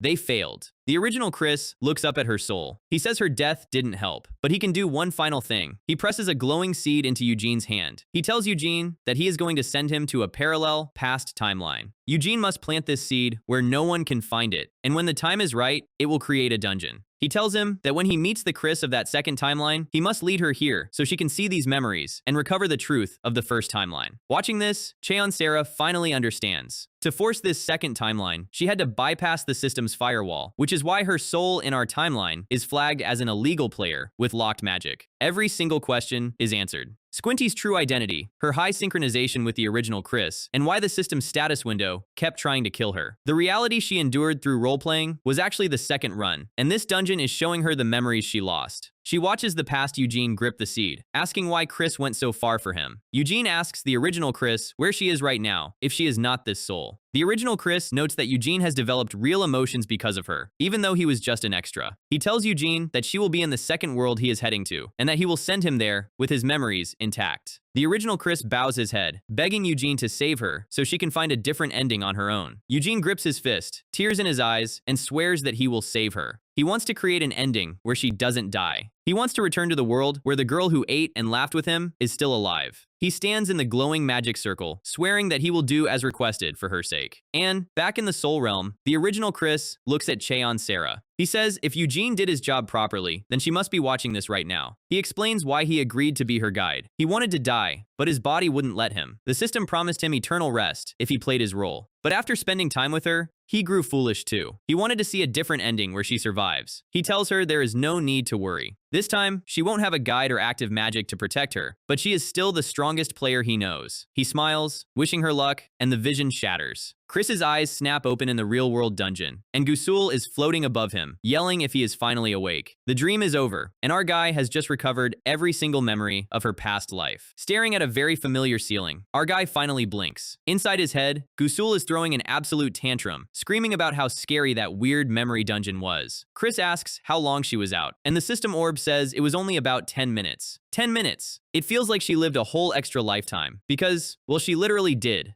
It all clicks now. The first run, the sacrifice, and the real reason Squinty kept forcing her to eat lunch with him. But then, she remembers Eugene. If the system is trying to fix the timeline, there is no way it is letting a glitch like him run free. She grips her coat. She needs to find him. If he is fine, she is going to punch him, then thank him on behalf of the original Chris. She slides the heavy stone doors open, stepping out into the cold night air. In her hand, she is still holding Squinty's left-behind dagger. She opens her map, but both Eugene and the entire old dormitory have completely vanished from the system database. He has to be out there somewhere, probably hiding with just as many regrets as she has. She stares at the dagger, promising herself she will buy that green-haired liar a proper dinner when she finds him. Suddenly, a system notification breaks her train of thought. The Earth God is dropping a new main quest. Get legendary weapons for the kids from a hidden dungeon. The catch? No magic allowed, Michael must be in the party, and you have to designate a sacrifice. She realizes the system is actively trying to push them toward the bad ending, which means she needs to get these weapons fast before the Demon Lord invades. A dark smirk creeps onto her face. If the system wants a sacrifice, she is going to give them one they did not plan for. The next evening, Dolce and Nika are yawning outside, asking why they are being dragged out so late to a sketchy-looking portal. Chris explains that the Demon Lord's army is already making moves, so they need to gear up from this dungeon right now. She points to the swirling blue vortex and bans them from using any magic inside. Nika shrugs, wondering what kind of loot they are getting, while Michael looks a bit anxious. Michael stops and asks if she is coming inside with them.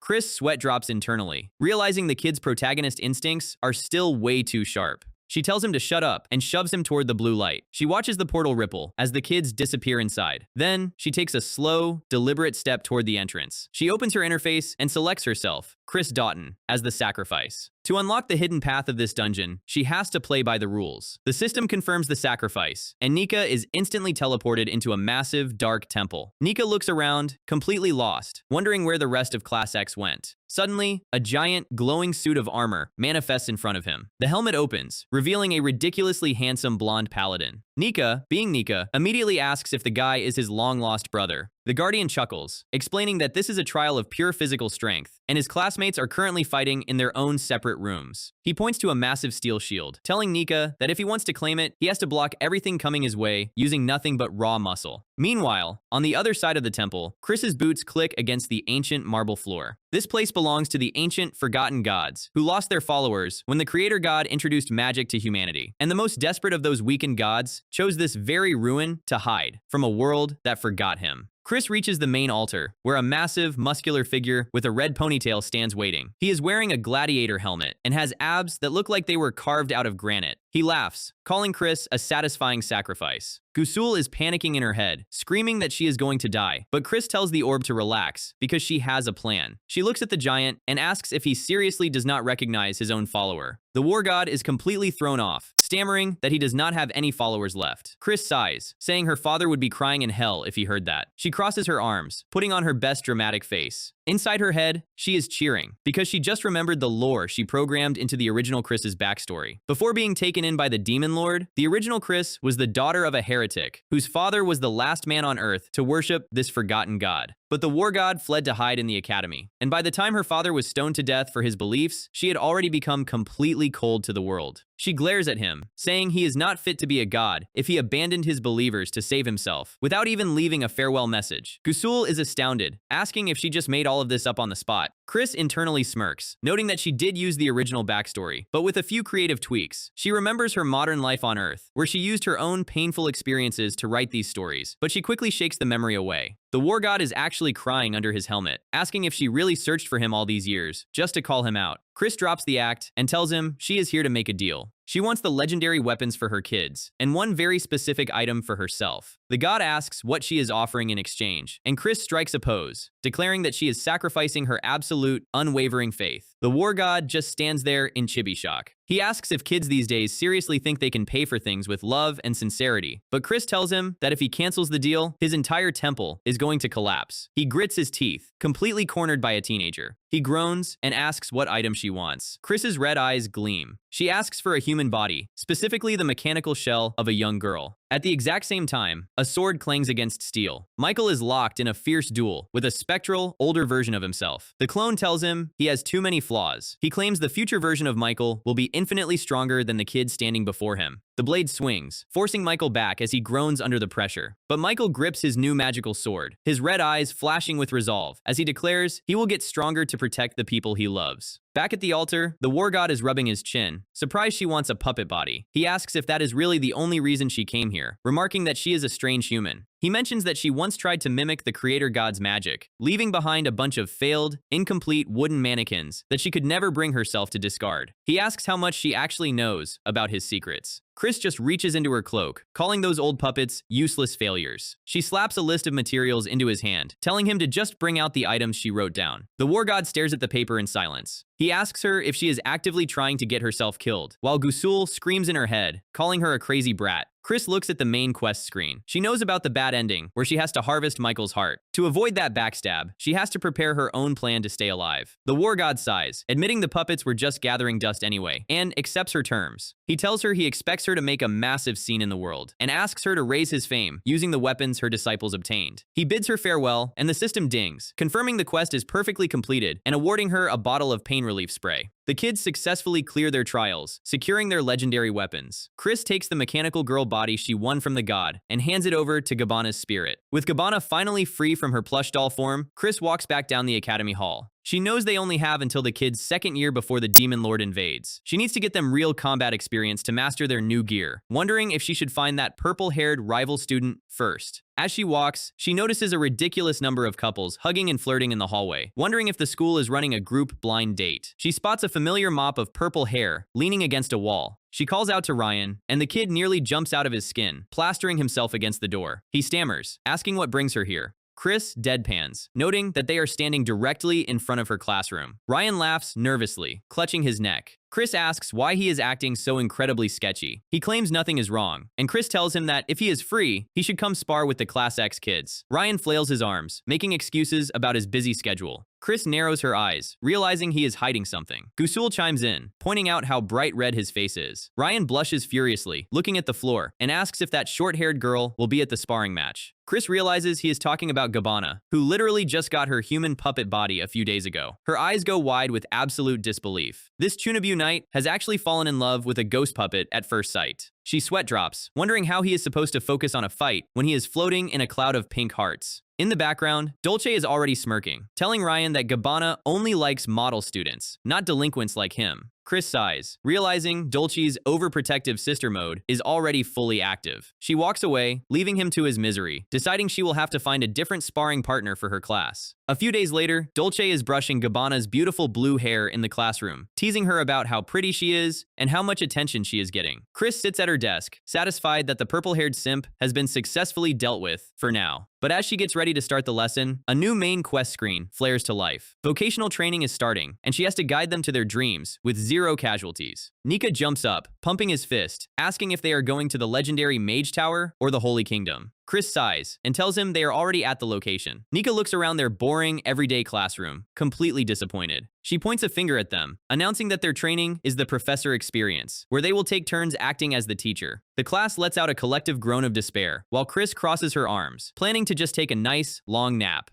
But just as she closes her eyes, the classroom door slides open. Ryan steps inside, looking incredibly nervous, apologizing for being late. Chris blinks, surprised to see him. He explains he missed his first-year vocational training due to an unexcused absence, so the administration told him to join Class X to make up for it. Suddenly, a system warning flashes on Chris's screen, announcing that the quest difficulty is being adjusted. Ryan completely ignores the atmosphere, blushing as he waves at Gabbana, while Dolce's face turns blue with rage in the background. Gabbana blushes, tucking her hair behind her ear, playing with her sleeve, and saying she would have dressed up more if she knew he was coming. Chris is absolutely flabbergasted. She thought Gabbana rejected him, but the girl is acting like a main lead in a romance anime. Gabbana gently reaches out to brush a crumb off Ryan's cheek, and the two of them are literally glowing with a pink aura of love. Dolce is standing in the corner, her red hair casting a dark shadow over her eyes. She is biting her fingernail in a full-blown yandere meltdown, convinced Ryan has cursed her sister. Chris just stares, wondering how a high school romance arc is somehow increasing the dungeon difficulty. A polite knock at the classroom door cuts through the romantic tension. The door slides open, and a woman with soft purple hair peeks in, introducing herself as Leticia,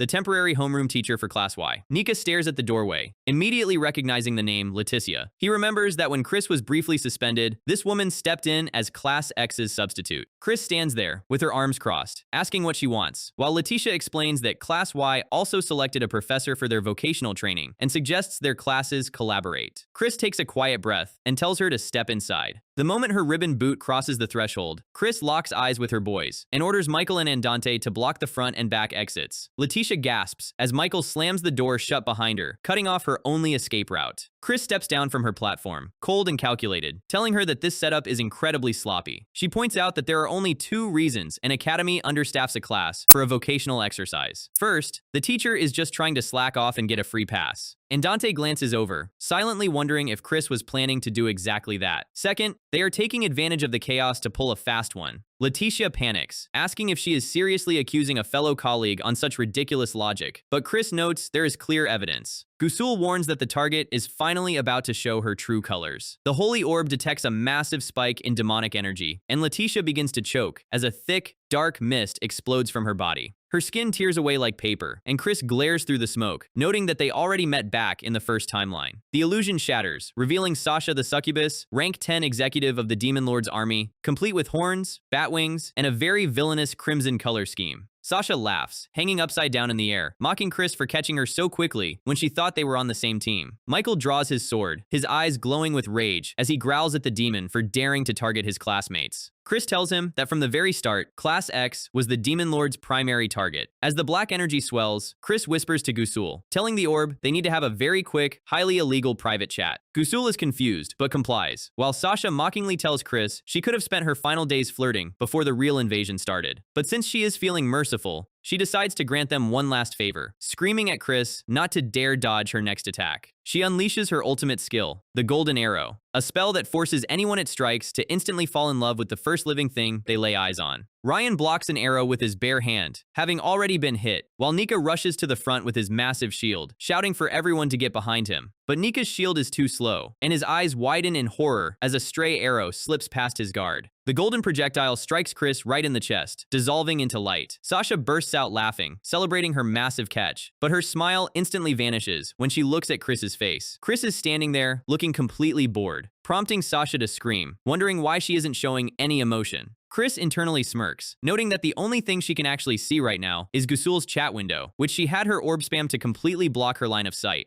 To avoid the turning away penalty, she just blinded herself with system text. She steps forward through the dark mist and grabs Sasha directly by the throat. Chris tells her that sending a low-tier executive like her means the Demon Lord has officially run out of patience. Sasha gasps for air, clawing at Chris's hand, choking out that the Demon Lord has indeed been waiting for his favorite general for a very long time. Sasha tries to laugh, pointing at the windows where the brainwashed Class Y students are frantically clawing at the glass with giant hard eyes. Chris glances at the window, realizing the demons used the extras to buy time, but she notes that Class X has not been slacking off on their training. Michael raises his glowing blade, commanding half the class to secure the hallway, while the rest deal with the succubus. Chris steps back, letting her hand go, thinking to herself that this surprise attack actually serves as a perfect trial. It is a golden opportunity for her kids to get some live combat experience with their newly unlocked legendary weapons. The students charge, pinning Sasha to the floor in a flurry of sparks. Sasha screams in pain as Dolce wraps her in high-grade magic ropes, her eyes wild with protective fury, as she hopes defeating this demon will cure her sister's love curse. Chris decides they will keep her locked up until the headmaster returns to interrogate her, knowing that the Demon Lord sending an executive means a full-scale war is imminent. She realizes the invasion is moving significantly faster than it did in the first timeline, just as Belle runs up to report that the brainwashed hallway kids have been safely put to sleep. Chris sighs, turning around to see Ryan holding Gabbana's hand, tearfully thanking her for the brief, cursed relationship they shared. Gabbana blushes, turning her head away to cough, softly admitting that she actually enjoyed his company too. Dolce is standing behind them, crying tears of sheer betrayal, while Chris deadpans at the fact that these two are having a highly dramatic breakup in the middle of a literal demon raid. A few days after the class incident, the academy grounds are thick with heavy, uneasy rumors about student dropouts. The whispers of war are no longer just campus gossip, as horrific reports of demonic hordes attacking the borders begin to flood the capital. Chris sits quietly in her office, remembering that in the original novel, the Demon Lord accelerated the war to claim the protagonist's heart before it could mature. Nika runs into the room, reporting that the Holy Pontiff has officially declared war against the demon armies, and that his older brother has already volunteered for the front lines. Michael looks at the map, noting that the demons will almost certainly target the Holy Kingdom first. Chris looks at her kids, quietly telling them they are free to return to their families if they want, since they have people waiting for them. Nika opens his mouth to protest, his eyes wide with worry. But before he can speak, a booming voice echoes from the hallway, calling out to the master professor. Nika spins around, spotting a crimson-cloaked figure standing outside the high glass windows. It is Nika's mother, Natasha Tot, wearing full silver plate armor and a bright red cape, cheerfully asking Chris to come out quietly before she has to resort to kidnapping him again. Hashtag Chapter 40. Nika sprints out into the courtyard, yelling at his mother, completely shocked to see her at the school, alongside Duke Seraph. Natasha explains that the country is in absolute turmoil because of the Demon Lord's scouts, and they need to start preparing for the worst. She notes that while the military is currently handling the small fry at the border, they haven't even seen the Demon Lord's main forces yet. She claps Chris on the shoulder, laughing as she asks for his expert strategic advice, while Chris dryly asks if she looks like a personal military trainer. Duke Seraph steps forward, looking down at his son Andante, noting that he heard Chris has been securing legendary weapons for the children. The Duke offers to station his family's elite soldiers at the academy, hoping the joint training might make his child slightly less useless. Chris touches her chin, realizing that if they secure the backing of the Empire's 3 most powerful families, their defense plans will be infinitely easier to execute. She tells them to do as they please, noting that her only current plan is to raise these weaklings into something capable of surviving the storm. She glares at Andante, telling him the Imperial soldiers are going to be far more useful than him, so he had better keep up.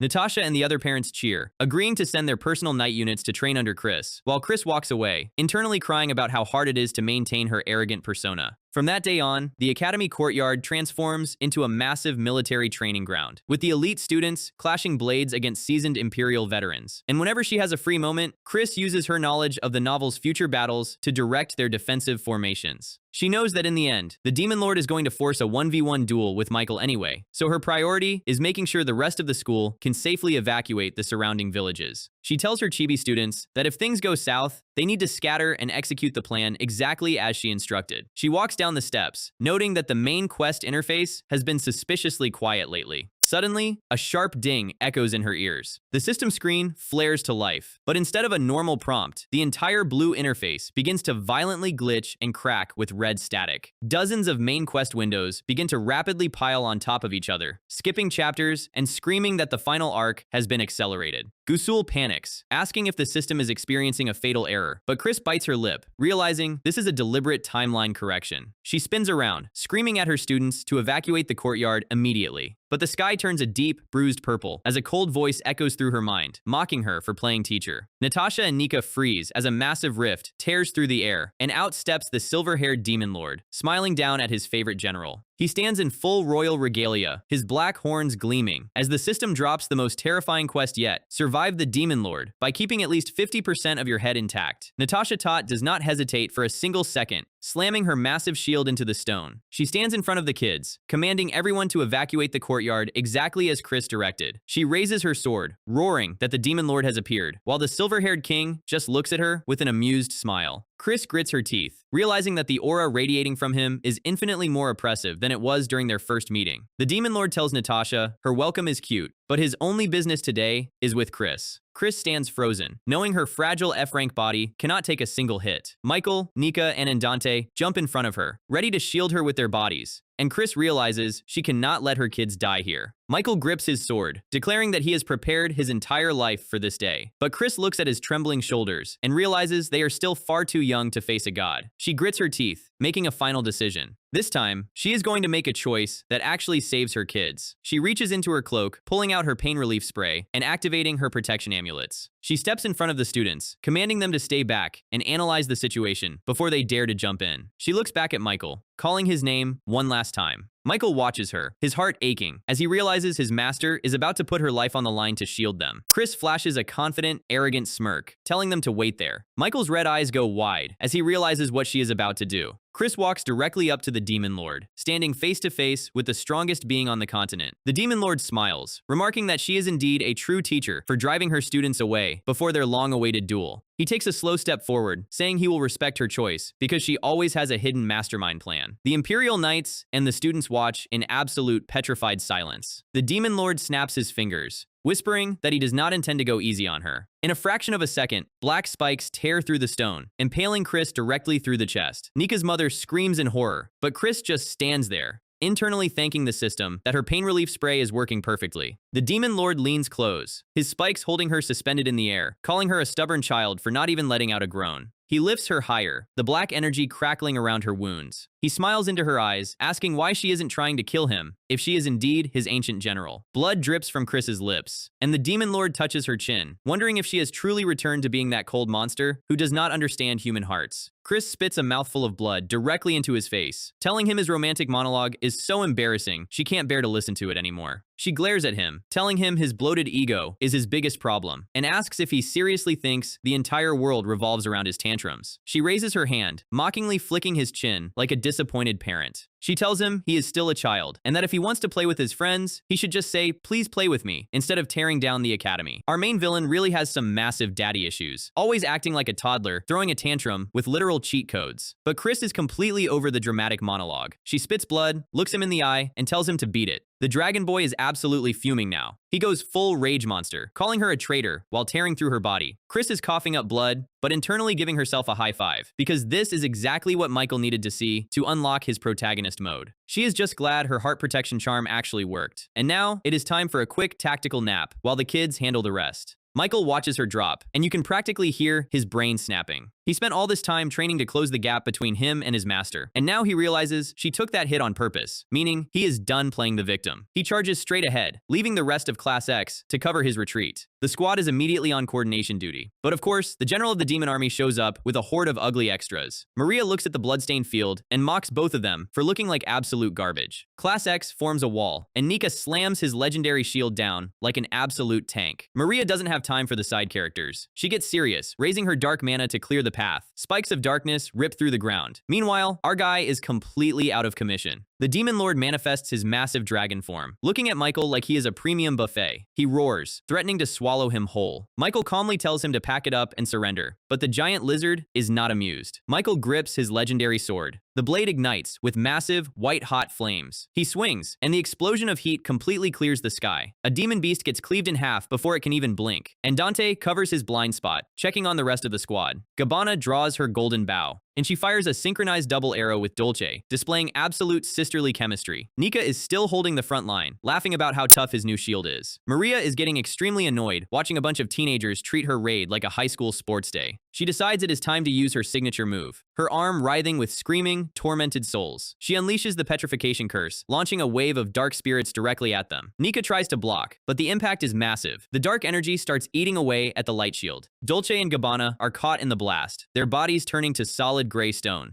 Indante gets petrified next, unable to swing his sword. Only Belle is left standing, watching her entire team get turned into lawn ornaments. Maria walks up, laughing at the power of friendship, and points out that Belle is actually a werewolf. She offers her a deal to save her friends if she joins the demon army. She reaches her hand out, waiting for the girl to break. But when she blinks, the little wolf girl has completely vanished. Suddenly, a very strange, clattering noise echoes through the stone courtyard. 4 skeletal hooves are sprinting across the marble at Mach speed. Maria turns around, completely confused. And out of nowhere, Ryan comes riding in on the legendary bone horse, Skull, screaming like a lunatic. Maria's jaw literally hits the floor because she can't understand why this Chunabu kid is riding her personal mount. She starts screaming at him to get off her horse immediately. Ryan just laughs in her face, declaring that the King of Chaos takes orders from nobody. He thinks to himself that the Master's advice was absolutely golden. Flashback to a few days ago, where Chris handed him the tiny bone horse keychain in the stables. She told him that if things ever got messy, he should do what he does best, which is basically to run around, act like a complete idiot, and buy Class X some time. And for a Chunabu, being told to cause maximum chaos is like winning the lottery. Back in the present, he is galloping Skull in circles, laughing like a cartoon villain. Maria loses her patience and launches her petrification curse directly at him, but Nika leaps in front, catching the dark spell with his glowing shield. Maria is stunned as the bright light completely neutralizes her magic. Nika strikes a pose, bragging about his new title as the Knight of Light. Maria is losing her mind, screaming about how he could possibly break her ultimate curse. She tries to channel more energy, desperate to make it stick, but Nika tilts the shield, reflecting the entire spell right back at her. The petrification hits her instead, and she starts screaming as her limbs turn to solid granite. She can't believe she just got defeated by her own spell. And just like that, the terrifying demon general is now a permanent statue.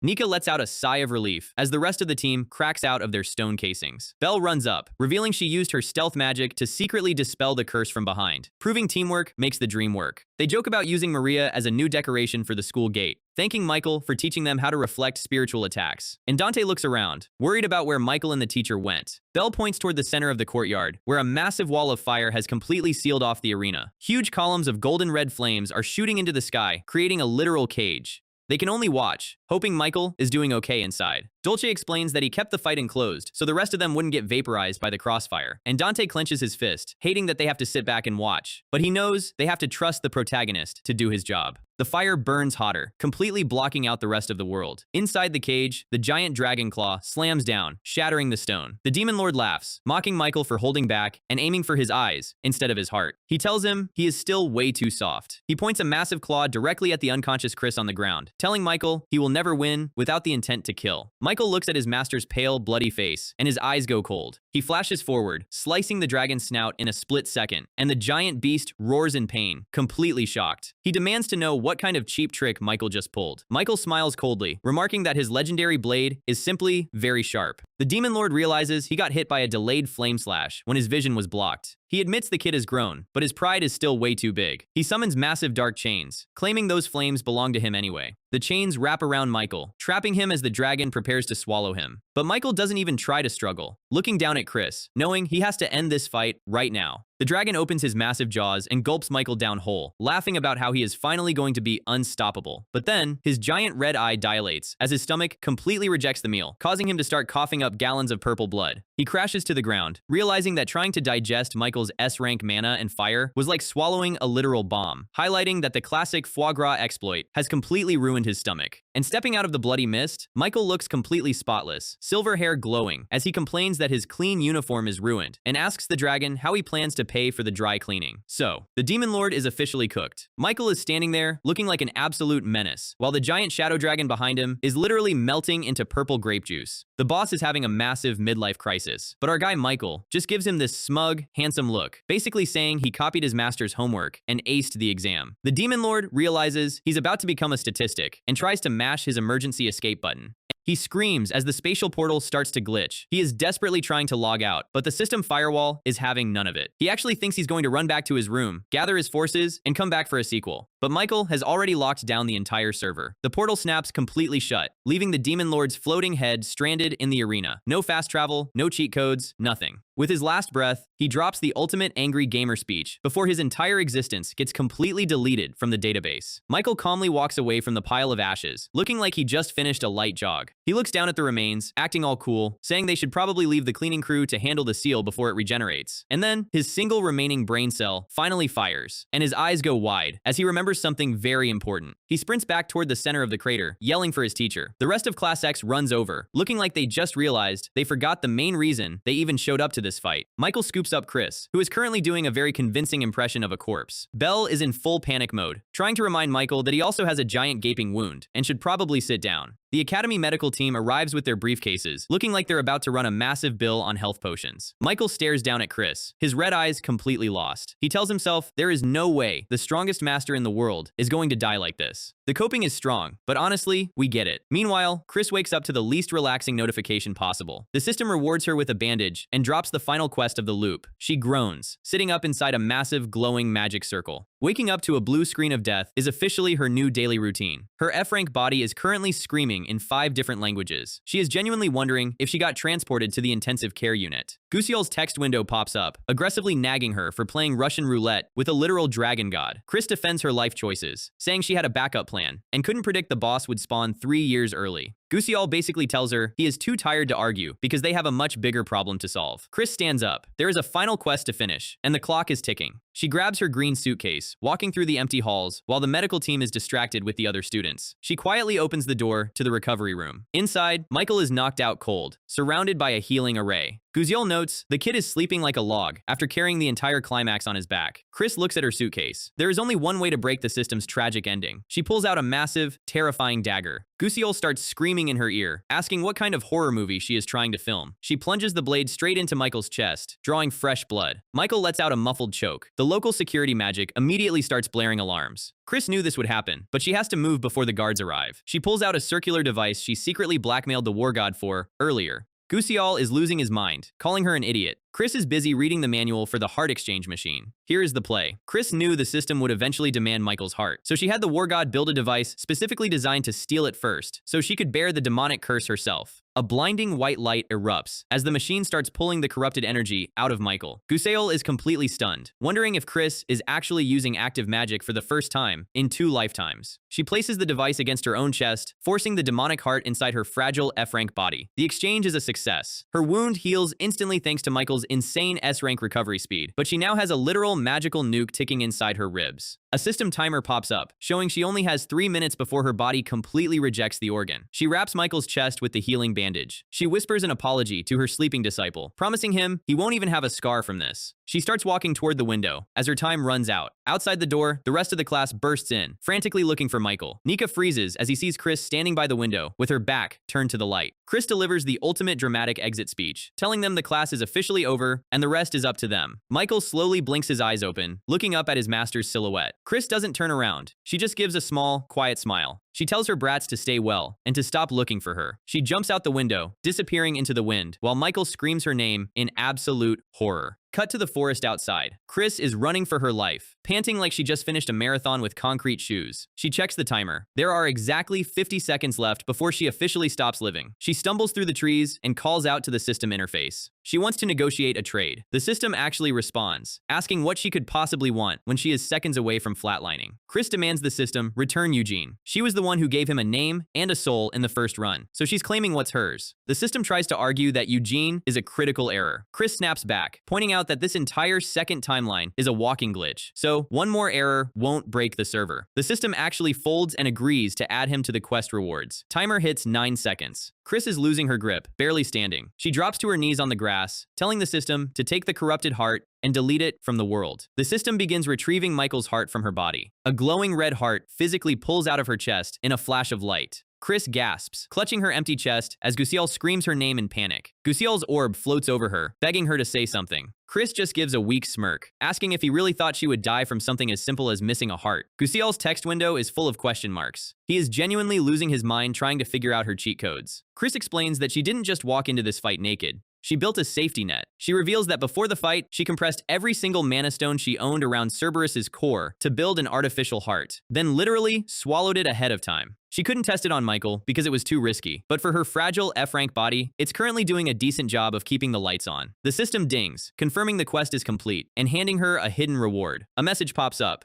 Happy end, Teacher's Grace. You have my deepest respect, Chris Doughton. Chris stands up in the quiet forest. The system's tragic script is broken, but now she needs to figure out her next move. The fake heart is only a temporary battery. She still needs to find a permanent fix before it runs out. She staggers forward, her vision blurring as the adrenaline finally leaves her system. Gusiel points out her face is turning pale. The fake heart is cracked. It's consuming way more energy than she expected to repair her damaged F-rank body. She is completely out of mana. She grips her chest, realizing she needs to conserve energy and wait for a rescue team. Her eyes start to drift shut. She tells herself she's usually lucky, so it'll probably be fine. Gusiel screams at her not to close her eyes as her consciousness fades to black. Gusiel's white orb falls silently onto the grass beside her. Suddenly, a system alert flashes. Gusiel's hidden skill is unlocked. We see Chris floating in a beautiful, dark space. A voice cuts through the silence, calling her by her original name, Cheon Sarah. Chris opens her eyes and immediately gets slapped in the face by a blonde guy. She complains about him hitting her so hard. She blinks, trying to process what is happening. She asks who he is. The handsome blonde guy with crossed arms looks offended and says it's him, Gusiel. Chris's face completely warps in shock. The snarky orb is apparently a high-tier anime visual in disguise. Gusiel reminds her he was human before he got trapped in the relic. Since this is her mental realm, he can look however he wants. Chris realizes she isn't dreaming, but Gusiel cuts her off, telling her she's currently dying in the real world. He points a finger at her, making a very direct proposal. He tells her they need to become one. Chris immediately panics, accusing him of having a weird body snatcher fetish this entire time. Gusiel looks like he is deeply questioning his life choices. Gusiel sighs, running a hand through his hair. He explains he just doesn't want her to die. He is going to sacrifice his spiritual ego to become her permanent heart. Chris looks at him, asking why he would go this far for someone who spent the last few months treating him like a UI guide. Gusiel's status screen pops up, showing his rare grade skills, ending with Miracle of Gusiel. He gives a soft smile, reminding her he is her partner. Chris reads the skill description. It requires him to give up his mind and soul to become a permanent mana stone. Gusiel admits that if she dies, he'll be completely alone again. He doesn't want to go back to being a silent, forgotten relic in a dark vault. He just wants her to stay with him. Chris is completely silent, her eyes watering. She looks at his hand as it starts to fade into light, calling him incredibly stubborn and selfish. Gusiel laughs, saying she's one to talk, but at least now she knows what it feels like to watch someone sacrifice themselves. Chris reaches out,